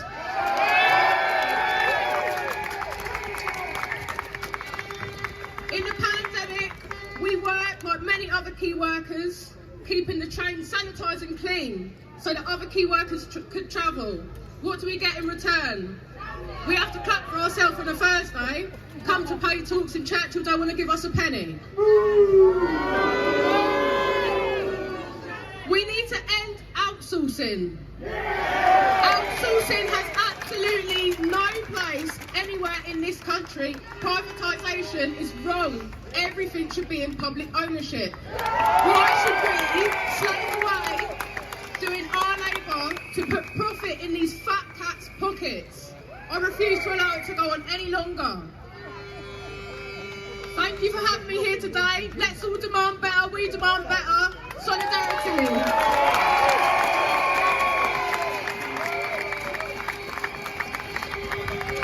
Thank you. Thank you so much. Thank you so much, Bella, from the RMT. I'd like Boris Johnson to hear our power, and I want you all to repeat after me. We support the RMT. We deserve better. We deserve better. We support the RMT. We deserve better. We support the RMT. We deserve better. Now, we still have thousands and thousands of people trying to get to Parliament Square. So can I ask the people at the back to fill the gaps, move into the square, and let our movement into the square so that we can all hear. We are massive today. We are strong and we are powerful.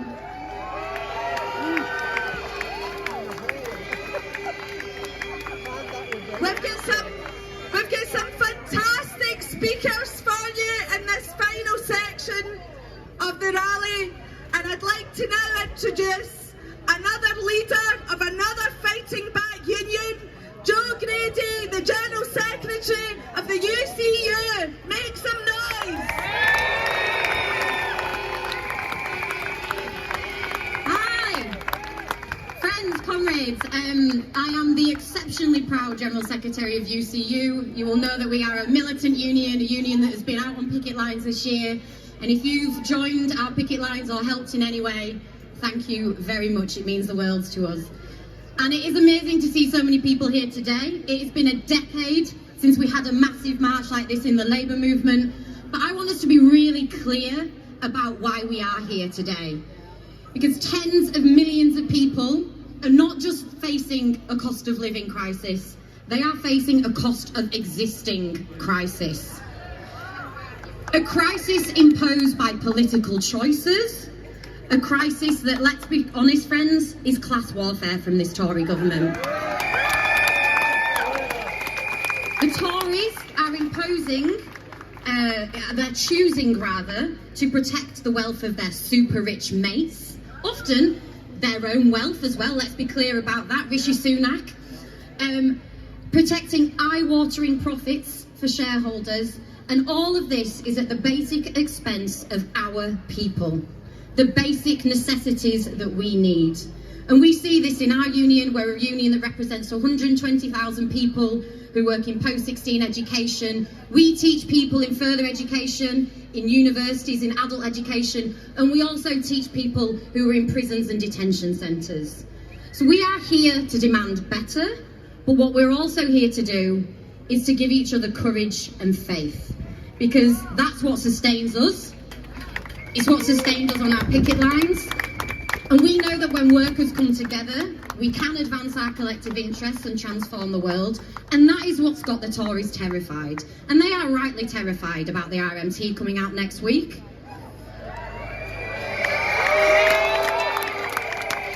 They have been terrified about the sheer amount of industrial action happening in education. There's a reason they're coming for unions, and it's because they know of the power that we have together.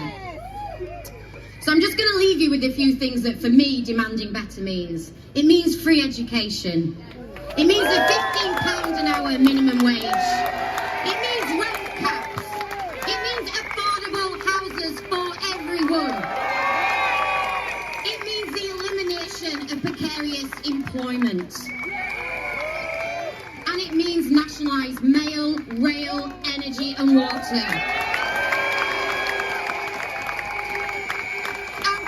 Let's be really, really clear. We will not be handed these things. We are going to have to take them. We have some political allies, that is true, but to win these changes, we need to tirelessly build strength and density, workplace by workplace, union by union, and take industrial action if we need to. So I'm going to leave you with that. This is a historic moment for the Labour movement. We are stepping up and being recognised. Seize it. If you're not in a union, join one. If you're in one, get active. Solidarity.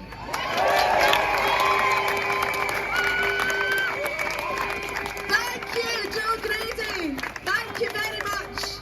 And the next speaker I'm going to introduce to you is another leader of another fighting back trade union. The CWU are balloting their members right now. They deserve our solidarity. And here is their General Secretary, Dave Ward, to give it to you.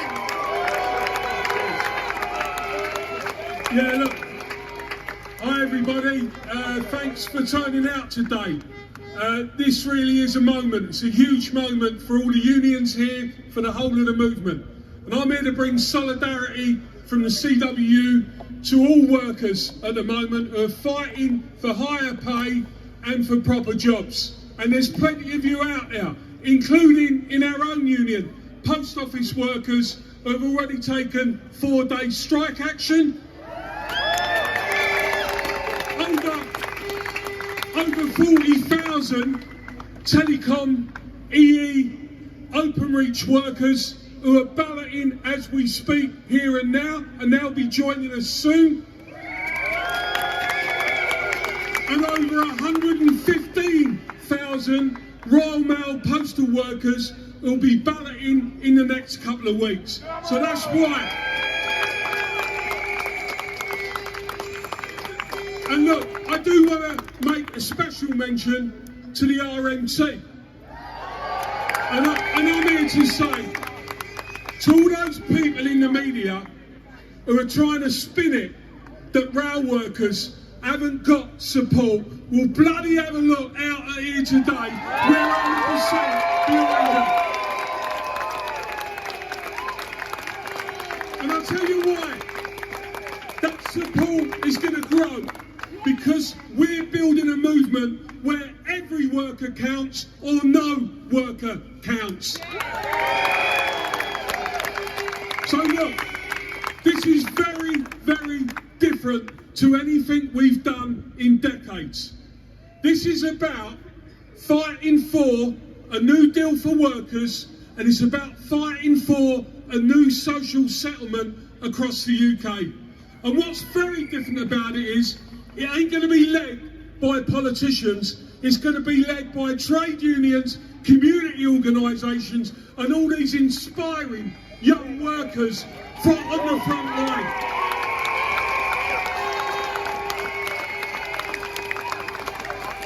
Look, there are three key strands to what we need to do.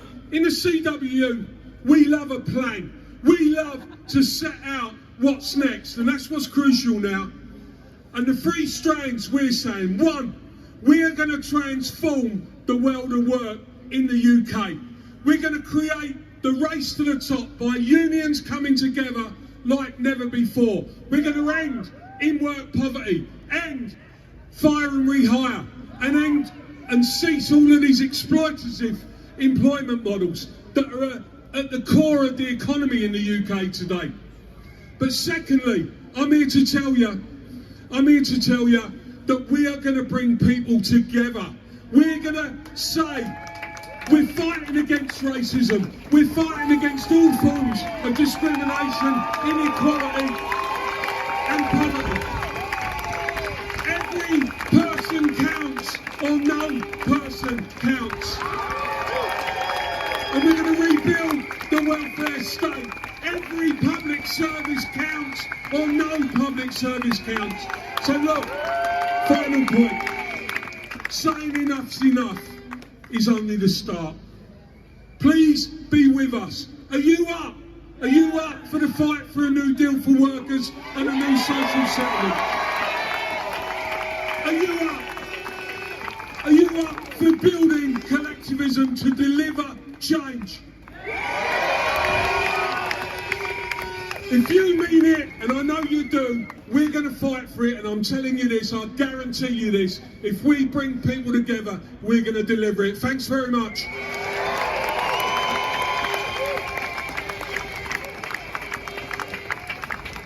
Thank you very much to Dave Ward. And Dave was talking about how all public services matter, and one of our public services that matters loads is our education system. And I'm going to now invite the leader of one of our teaching unions. I'm going to invite Patrick Roach, the General Secretary of the NAS UWT, to take the platform. Welcome, Patrick. Thanks very much, Ross.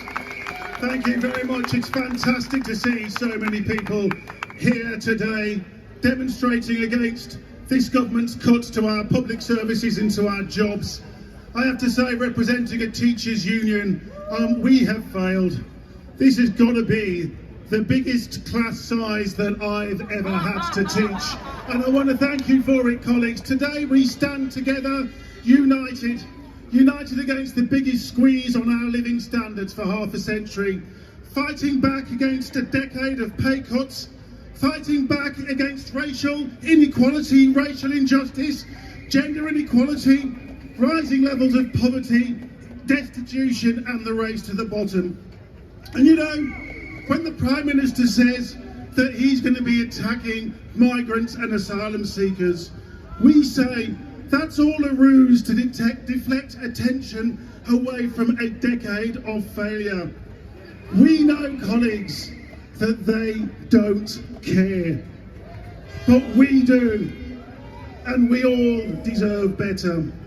And when they tell teachers that they're going to have to work harder and longer for less, when they allow employers to fire and rehire our members, when they allow umbrella companies to make millions at the expense of our members, the expense of children and schools, and when they try to attack our trade unions for standing up for the rights of our members, we say, we won't stop, we won't stand by, and we will do whatever it takes to take action to defend our members.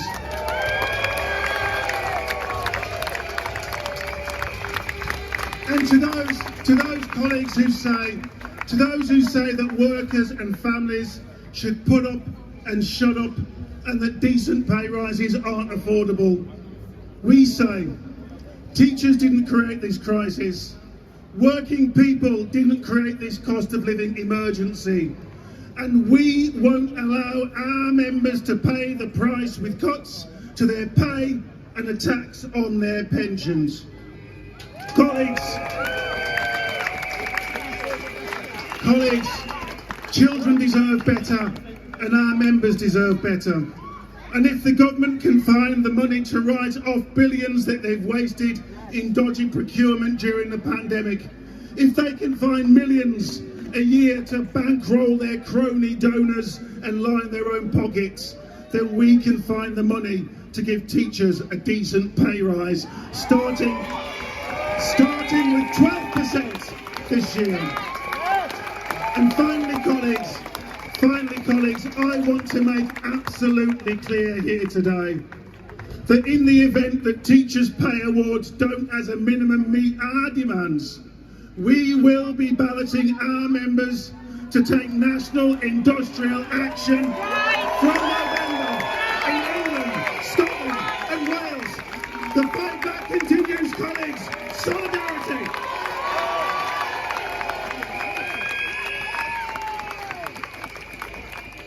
Thank you so much, Patrick.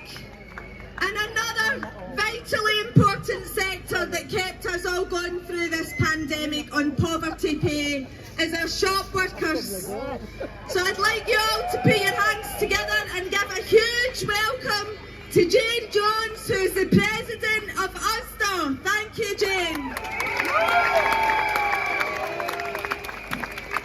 Thanks everyone, thank you. So I am the president of Ulster, but I'm really proud to be a shop worker. Thank you. Friends, we're demonstrating today so that the voices of real working people are heard loud and clear in the corridors of power, because enough is enough. Working people deserve so much better than this. We work hard, we show up every day, and we do the jobs that keep the country running, and we really deserve respect. But this government, they've laughed at us and when they've partied through the pandemic, and now, after writing off millions and millions of pounds for their mates, they are now telling us that we are the ones that still have to pay for the pandemic, and hard times are inevitable, and this is all down to global factors. And that is, there's nothing actually to do with the government, and there's nothing that they can do. But this is a crisis of their making. Make no mistake, this is a Tory cost of living crisis. They're ripping away at the social security safety net and ripping apart the fabric of our society. And they are failing at every turn to take action we need, urgent action to stop people falling through the cracks of poverty. Last year, 1 in 20 of our members told us they skip meals to pay bills every month, and this week 1 in 4 of the people who are working hard to keep food on Britain's tables can't actually afford to put food on their own tables. And instead of tackling this, the government is hamstrung in infighting, sullied by scandal, doing nothing other than to save itself. While they play politics rather than governing, our communities are paying the price. Workers need a pay rise and a new deal. A new deal that gives every worker decent pay and secure hours. A new deal that transforms our social security system into a proper safety net. A new deal where working people can thrive rather than just struggling to survive. We cannot accept that workers are condemned to live on poverty pay. Hours they need to get just from 1 week to the next. Shop workers, distribution workers, manufacturing workers in constituency are watching. We need action, and we need action now. Thank you.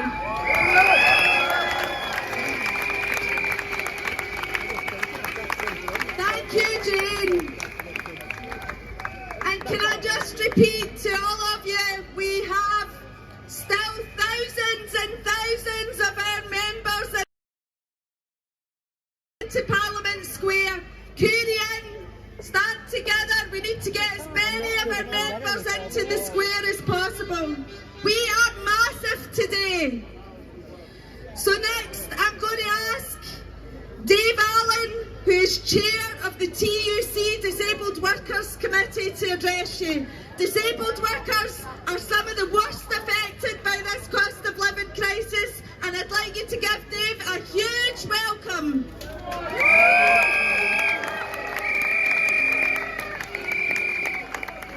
Good afternoon, Allen, and I'm a disabled activist and campaigner. I chair the Disabled Members Committee of my union, Unite, and I also co-chair the TUC Disabled Workers Committee with my colleague Annie Galpin from the National Union of Journalists. Today, comrades, I bring you solidarity from over 1 million disabled people at work and many more disabled people who can't get employment because of their impairments. Crisis after crisis, 6 in 10 COVID-19 deaths were disabled people. And what did this government do? They partied while our loved ones died. They gave out billions in COVID contracts to their mates while disabled people couldn't afford the basics for life. Disabled workers have been hard by COVID. In fact, 2 in 5 disabled workers have been pushed into hardship during the crisis. Likely to need to visit a food bank as our non-disabled peers. Now we are facing a huge cost of living crisis. We often face higher household costs like energy and transport, and the government have no long-term plan to address this.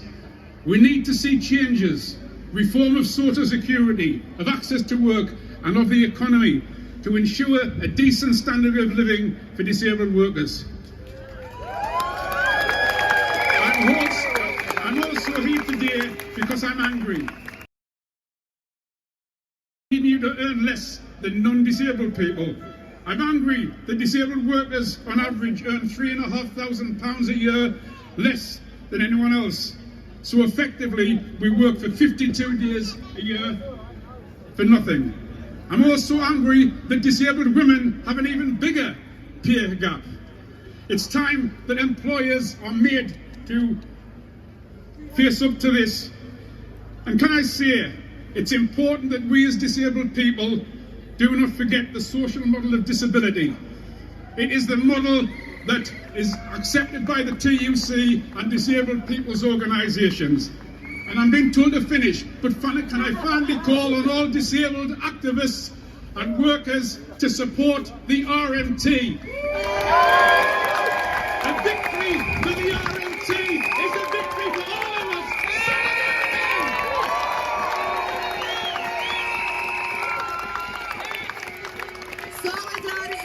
Solidarity, and thank you to Dave. And can I tell you that I've just used that the back of our march has only just reached Trafalgar Square. We are happy.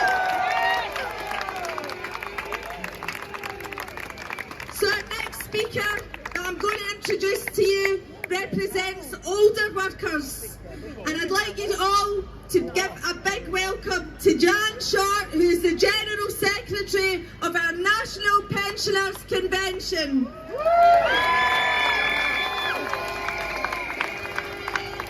Thank you. It's absolutely brilliant to be here today. I bring you greetings from 1.1 million pensioners in the National Pensioners Convention. We don't just stand for the pensioners of today, we stand for the pensioners of tomorrow. Now, we're squarely behind Demand Better because we know your income dictates how you live. Your income also dictates how you get your state pension. Now, if you are around 50 or just 50 plus, we already know 1 in 3 of you will be simply and totally reliable on state pension. And your state pension is absolute rubbish. It's the most inadequate pension, not just in the UK, in Europe and across most of the world. Now, pensioners are quite used to making choices. They often make choices between heat or eat. But this crippling inflation has driven that even beyond the bounds that they can manage.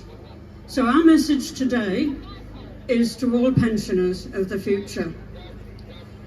We stand for a decent state pension for everyone. At the moment, if it was implemented, the state pension would be £245 a week. instead of 141 or 179, whichever one you're on. Now 245 is still less than half the average wage, and it is affordable. So none of us can stop ageing. So what I'm here today to say is all 4 nations of the TUC, all trade unions, all community groups, all workers, we need to stand together and make a plea to make sure that pensioners of the future have a dignified retirement. Now, it's not just an issue for the MPC, it's an issue for everybody. We were you once, and you will be us in the future. If there's any doubt that you should join a trade union, I'm going to tell you, when I went into MPC, I met a lovely gentleman called Frank Cooper. He was 98 years old in January, and today he has served 80 years of trade unionism. So get down to trade union. Thank you so much. Thank you, Jan. Your fight is our fight. Young, old, and everybody in between, we will unite. And I would now like you to welcome one of our young representatives to represent our lead for workers, on young workers on the TUC General Council. He's also a GMB activist, and his name is Charlie Gray. Welcome, Charlie. Thank you, comrades, brothers and sisters. Young workers are at the thin edge of the multiple crises we are facing.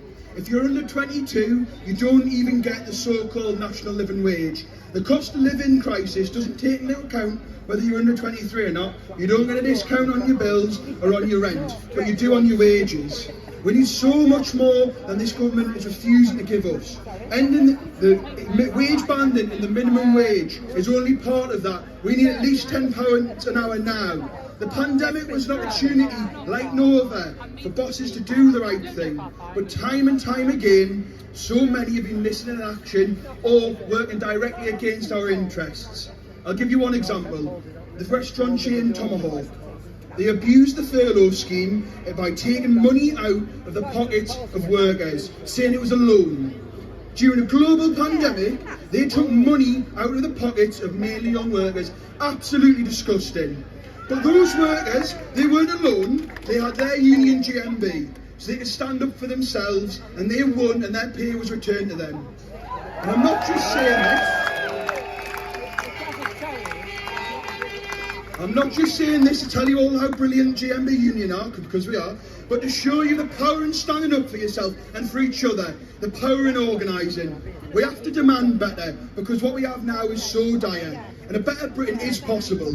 A Britain in which work pays, where we as workers are given dignity at work and are treated with respect. And a Britain where public services get the investment that they're crying out for. Because we need to get rid of this Tory government for that to happen. But we can't wait.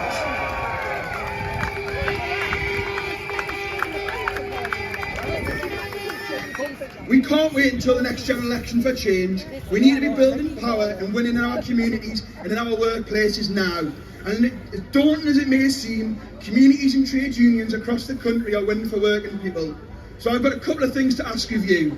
I presume most of you are in trade unions, but if you're not, join up and stand shoulder to shoulder with millions of working people fighting and winning across the country.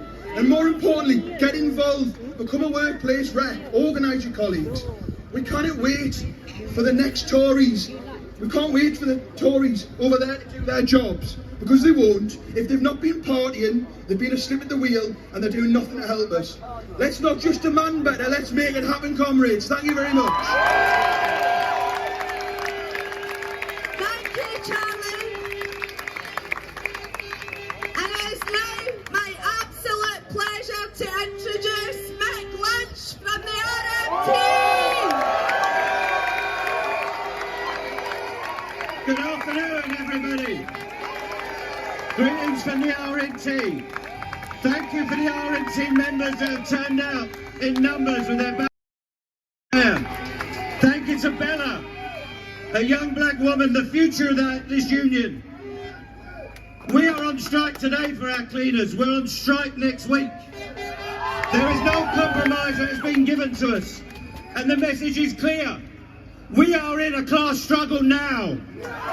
If your conditions are being attacked, if your pay is being attacked, if your jobs are being stripped from you, you are in a class struggle. And there are people over there in that parliament who are meant to be on our side, who've got to answer the question, which side are you on? Are you going to be with us, or are you going to sit on the sidelines while these Tories butcher the working class all over this country? Stand up and fight with us, or get out of the way. Now, we've got a couple of minutes, but the message is simple. There is no compromise being put to us in the last week. We have got nothing to settle with. We will keep this strike going until we get a settlement. The campaign is on. The fight is on. The struggle is on. We're going to bring it on. It's going to be tough. They're against us. Some people in our movement are against us. The commentators are against us. The media are against us. The pundits are against us. Who's with us? The working people are with us. We are the working people of this country. Together, we are unstoppable. Get up and fight or live on your knees. The struggle is on. Bring it on. This is the fight of our lives. Stand up and fight. Victory to the RNT.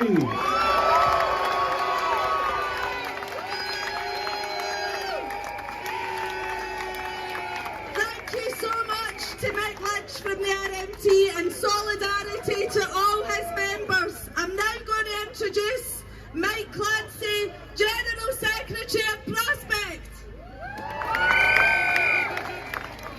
So, do you all feel really good at the moment? Have you enjoyed the day? What are you going to do on Monday? What are you going to do on Tuesday? What are you going to do in the weeks ahead? Because they believe all you're going to do is march today and it's going to be all right in the future because they're going to do what they want. So if today really means something, you've got to go back to every single workplace, particularly in the private sector, and you've got to demonstrate that trade unionism is alive, that trade unionism will make the difference, and you will make the difference to the working class of this country.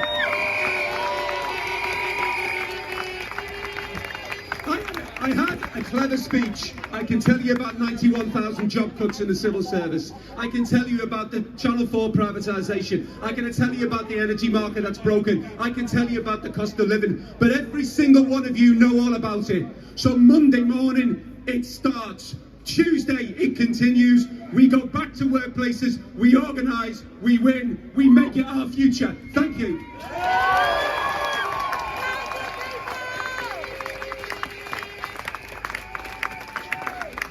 Thank you very much, Mike. I'm now going to introduce Jill Walton, who is the Chief Executive of the Royal College of Midwives. Frontline workers.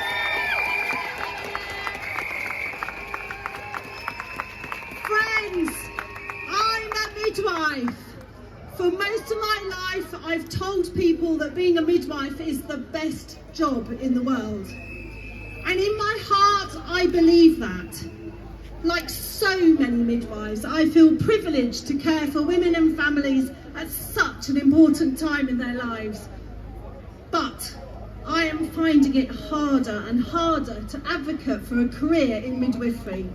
When I look round and I see the experience of my members, 57% say they are actively considering leaving because they are burnt out, understaffed and overworked.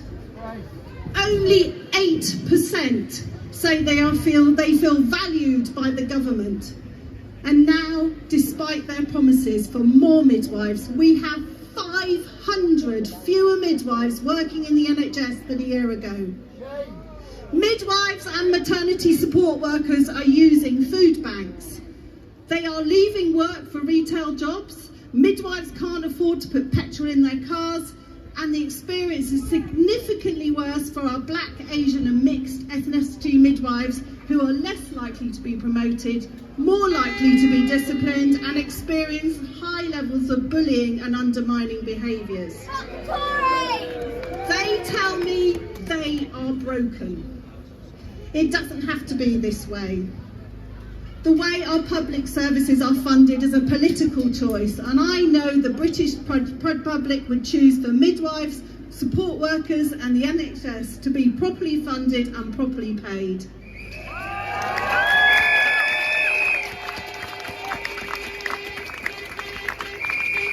They worked through the pandemic, putting the women they care for first.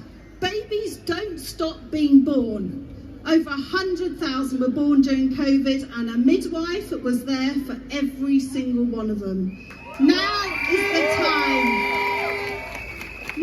time to signal to the government the real appreciation for the sacrifices they made.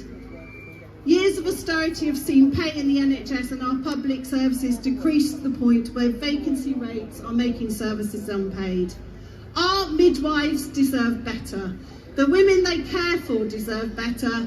The country deserves better. Stand with us.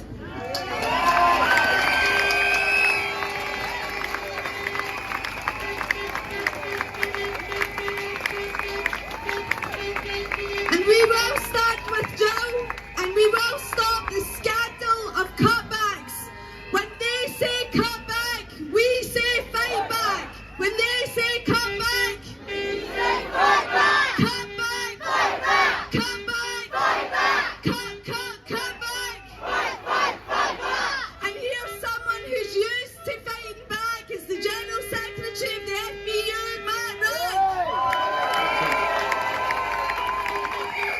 Comrades, sisters, brothers, friends, greetings from the Fire Brigade Union to this fantastic march and rally today. You know, this week for firefighters is a particular week of commemoration because it is 5 years since the Grenfell Tower fire. And we wanted to mark that. Grenfell Tower was a monstrous crime against working class people, driven by a corrupt political system that serves the interests of the rich and of big business, and we should never forget that. They are turning this city and cities all over this country into playgrounds for the rich, while the workers who drive our buses, work in our shops, teach our kids, struggle to pay the bills. That's the reality of life in one of the richest countries in the world. We have heard a lot in recent weeks about oligarchs. Well, frankly, I don't care which country oligarchs come from. I don't want any oligarchs making decisions about politics in this society. We've heard about the crisis that workers faced during COVID, and let's remind ourselves, it was the working class who saw this society through COVID, while others made millions in profits. Others fleeced the public sector with their crony contracts. And now they want us to pay again. And these people in these offices around here will tell us that there is no alternative. And I'll say this, I've said it before, their people, their class have always told us that there is no alternative. And our people, our class, have only made progress when we've ignored them. We never would have defeated slavery if we'd listened to the people here. We never would have won the right to vote if we'd listened to the people here. Women would never have won the right to vote if they'd listened to people here. We never would have won our National Health Service if we'd listened to the people here. We have only made progress when we stood up together, organised and fought back. And that is what we have to do today. Stand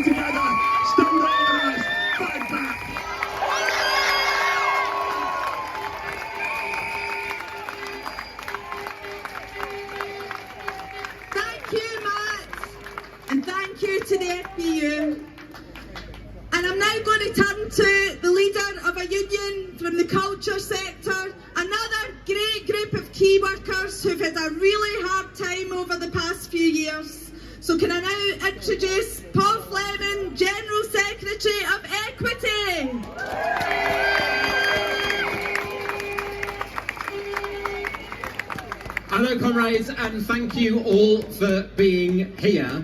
And a lot of people have spoken about all the stuff that goes on in there, all the chat that goes on in there, all the people that are going on in there. But I don't want to talk about them. I want to talk about us. I want to talk about power. And I want to talk about the power that I hope you all feel marching up and down the streets of London today.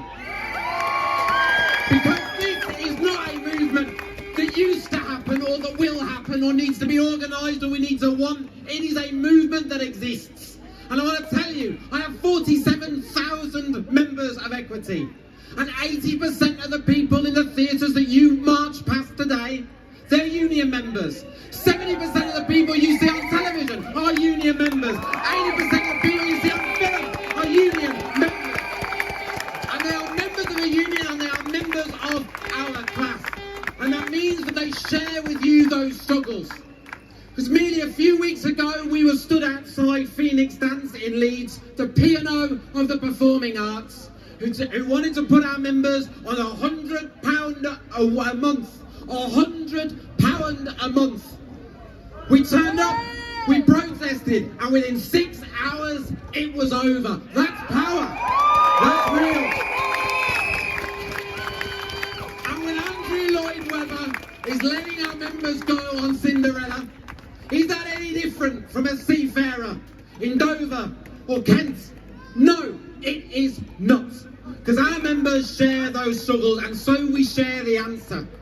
Because demanding better isn't about the things that we deserve. It's not about that bare minimum, £15 an hour minimum wage, proper public services, arts defended and invested in, a Channel 4 that's owned and run by the public who watch it and the workforce who run it. It's about a shared vision of better. Because what are trade unions? Every trade union is there to ensure its members can be artists, can live as artists. Because what is it about? That education we provide, that bit of pay we provide, that work-life balance we provide. It's about being artists. So as much as our members are artists and workers, you too deserve to have flourishing artistic lives and 4-day working weeks.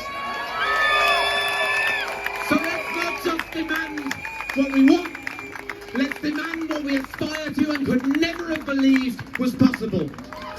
Let's demand better. Thanks, comrades.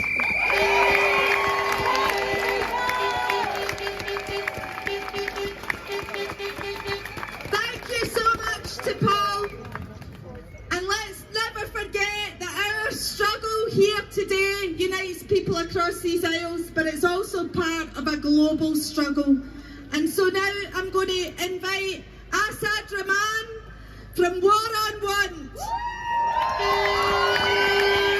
Thank you, comrades, and I bring solidarity greetings from War on Want and the Climate Justice Coalition to the Labour movement and to every worker in struggle. Comrades, in every corner of the world, working people aren't just facing one crisis, they're facing a never-ending series of crises. They're facing a crisis of poverty and inequality. Half the world forced into poverty, surviving on poverty wages. They're forced into a world where half the world doesn't have access to public services, to energy, to the right to food or decent housing. They're forced into a world where we face a climate crisis that is burning people and the planet. And comrades, it doesn't have to be like this. Just as it doesn't have to be like this in this country, where we have Victorian levels of inequality and poverty. Comrades, it's not because there's not enough wealth in the world. We know that there is enough wealth in the world. It's just that the rich and the billionaires are amassing the wealth while leaving the poor to struggle and barely survive. But it's exactly in this moment, comrades, we have to connect our demands. We have to connect our movements for jobs, for justice and for climate. That we demand a workers-led global Green New Deal. So we're demanding £15 here, but we're demanding living wages for workers everywhere. When we demand food and energy are right for people here, we're demanding it absolutely everywhere.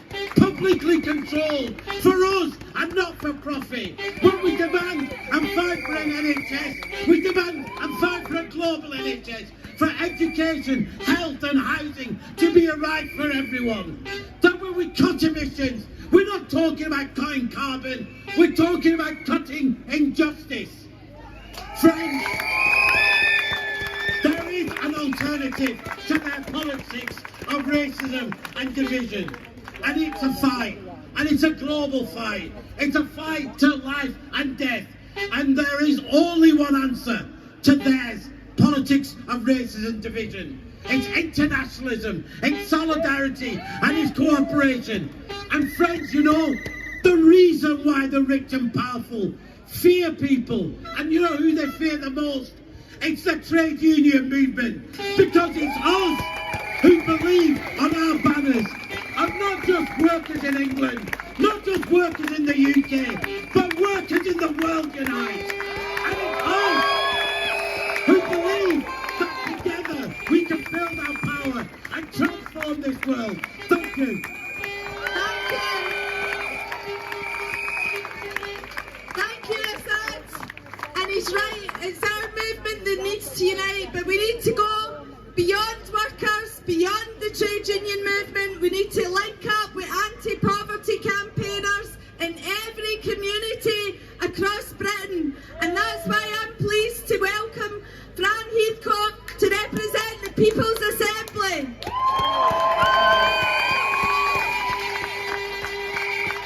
Friends, I want to pay tribute to all workers who stepped up during the pandemic and kept this country running. And what has been our reward? A cost of living crisis caused by the relentless drive to maximise profit. A tax on workers fighting to defend their standard of living. Even more austerity with cuts and privatisation. Civil servants in PCS facing 91,000 job cuts. Devastating for low-paid members, but also for the services that we deliver in communities that we live and work in. Such cuts impact on the whole working class. We have now entered a period of deep economic instability. Crises were going to come one after another. These are economic circumstances that will mean real hardship for the entire working class. The unemployed and the disabled will be driven deeper into poverty and misery, as will the so-called working poor. The Tories tell us if we don't have enough to eat or to pay our fuel bills, then we should simply work harder or get better jobs. There are now more food banks in this country than there are job centres, and that's a damning indictment of a society in economic decline. The current fuel crisis doesn't just mean that people will be cold this winter, it means that people will die. Let's remember, none of these services these criminals are destroying were given out of the goodness of their hearts. We fought for those services and we won them, including the NHS that they're intent on destroying through privatisation. We know that the Tories don't give a damn, but they're able to get away with it for a number of reasons. There is no real political opposition. The establishment won't tolerate even the mildest challenge to their plans, to their cuts agenda and to their psychopathic pursuit of profit over the needs of people. They try to silence us. We see the attacks on the RMT. We see comrades arrested on picket lines. Anyone prepared to stand up to this rotten shower is going to be subject to those attacks. So these people have to be confronted. We need to stand up to them, and that means organising like never before. We must take our message to the wider movement and beyond. We cannot wait for anyone to come and rescue us. Certainly not Parliament, which with a few honourable exceptions is no more than a den of thieves.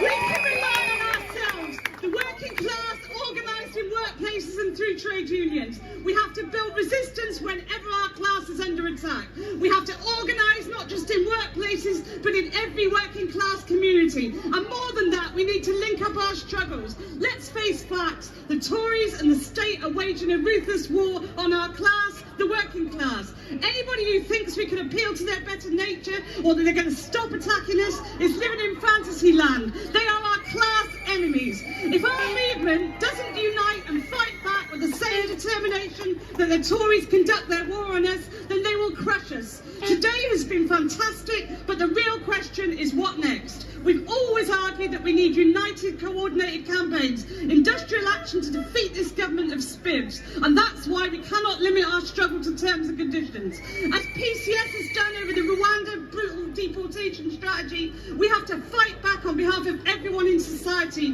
being attacked by this government. And that is why my union supports the People's Assembly, on whose behalf I'm speaking. I would urge all unions to affiliate to and help to build the People's Assembly. I would urge you all to join as individuals. Use the QR code, take a leaflet, join the biggest coalition of unions and community groups, fighting back to demand better. We can no longer afford to watch groups of workers isolated in one battle after another. It's going to affect all of us. We should not underestimate the challenges ahead. We face a ruthless enemy. Workers will look to their unions, and we must not be found wanting. Our movement has a real opportunity, and we must fight for members and our class with determination and in unity. I look forward to working with you all. Solidarity.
Crisis, let's grow the roses.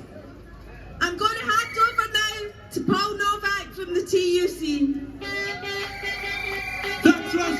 Listen, let me first of all say thanks to each and every person who's turned out here today. Today, tens of thousands of working people, their families and communities, we've had our own vote of confidence or no confidence in this rotten Prime Minister and this rotten government. But we know in the Labour movement, it's not enough just to call out the government for all of its failings. It's what are we going to do about it that's important. So let's go away from here. Pledge to build our movement, to get more people to join the trade union movement, to make sure when those RMT workers take strike action next week, or the posties in a few weeks' time, or any worker is stood on the picket line, they never stand alone. We always stand in solidarity with them. And I'm going to finish on this last point. There's a sister here holding up a banner that says, "Together we rise."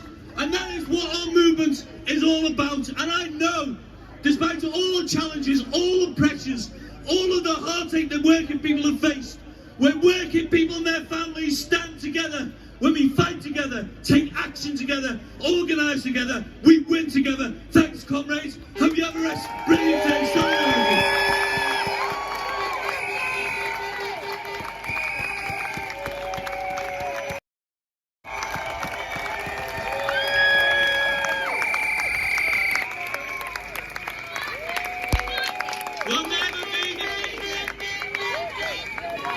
We'll never be defeated.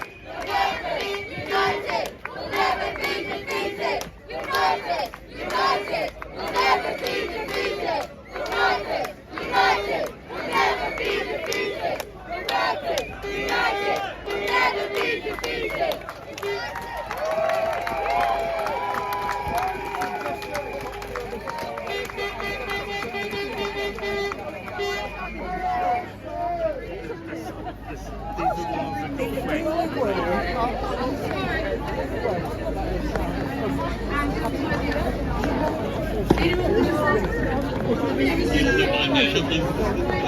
Excuse me, sir.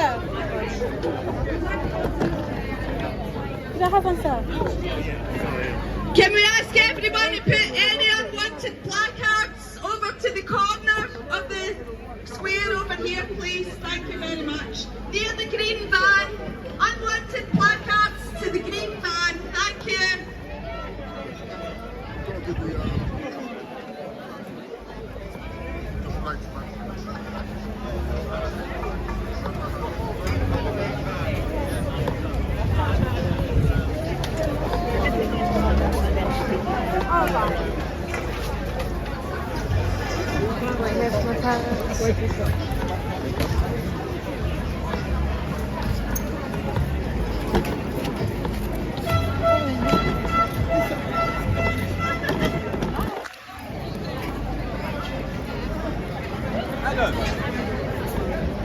Adam!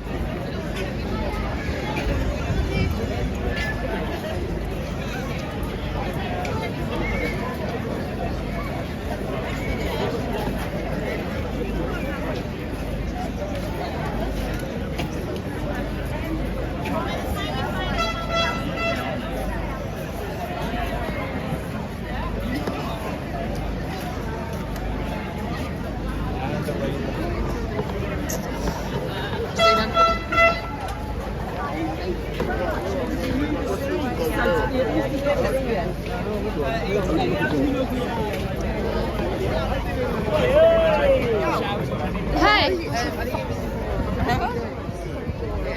That's why I look miserable. Hello!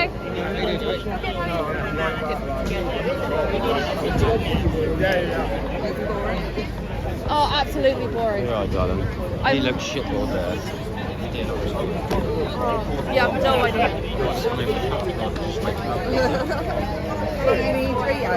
No. Yeah, I want to wake up a bit.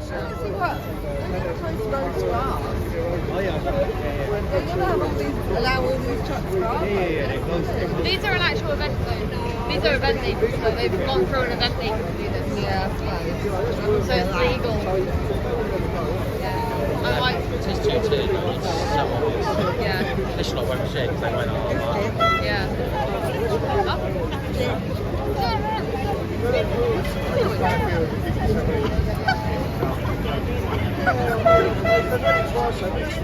You're right there. Yeah, you're right, dude. That's very clever.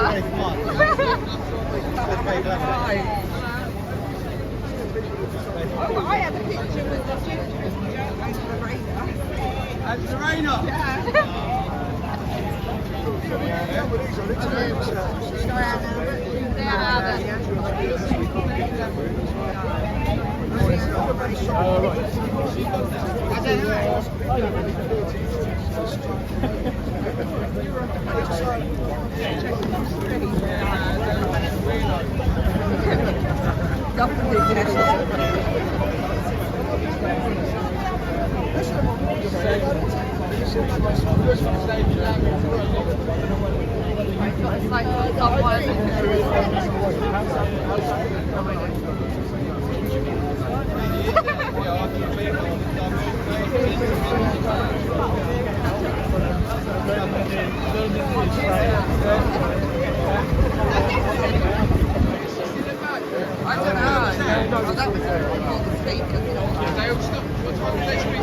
They literally just stopped like 3 minutes ago. Yeah. It was 4 inches. This is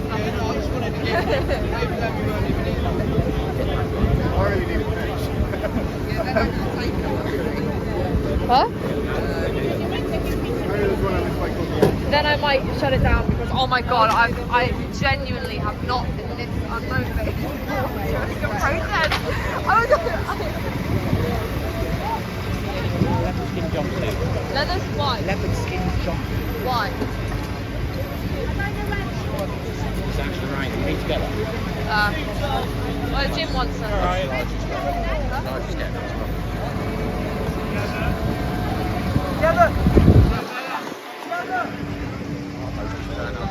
Marco! Where is he? Where's Marco?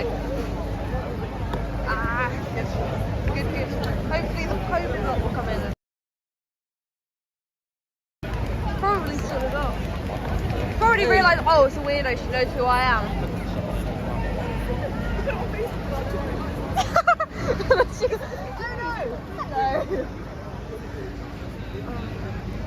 No, I'm sorry. Thanks everyone for tuning in. Thank you for all your support. I know it hasn't been the usual, but hopefully I'll be able to make it to the 2nd of July, which is the Unite for Freedom one. Take care everyone. Thanks.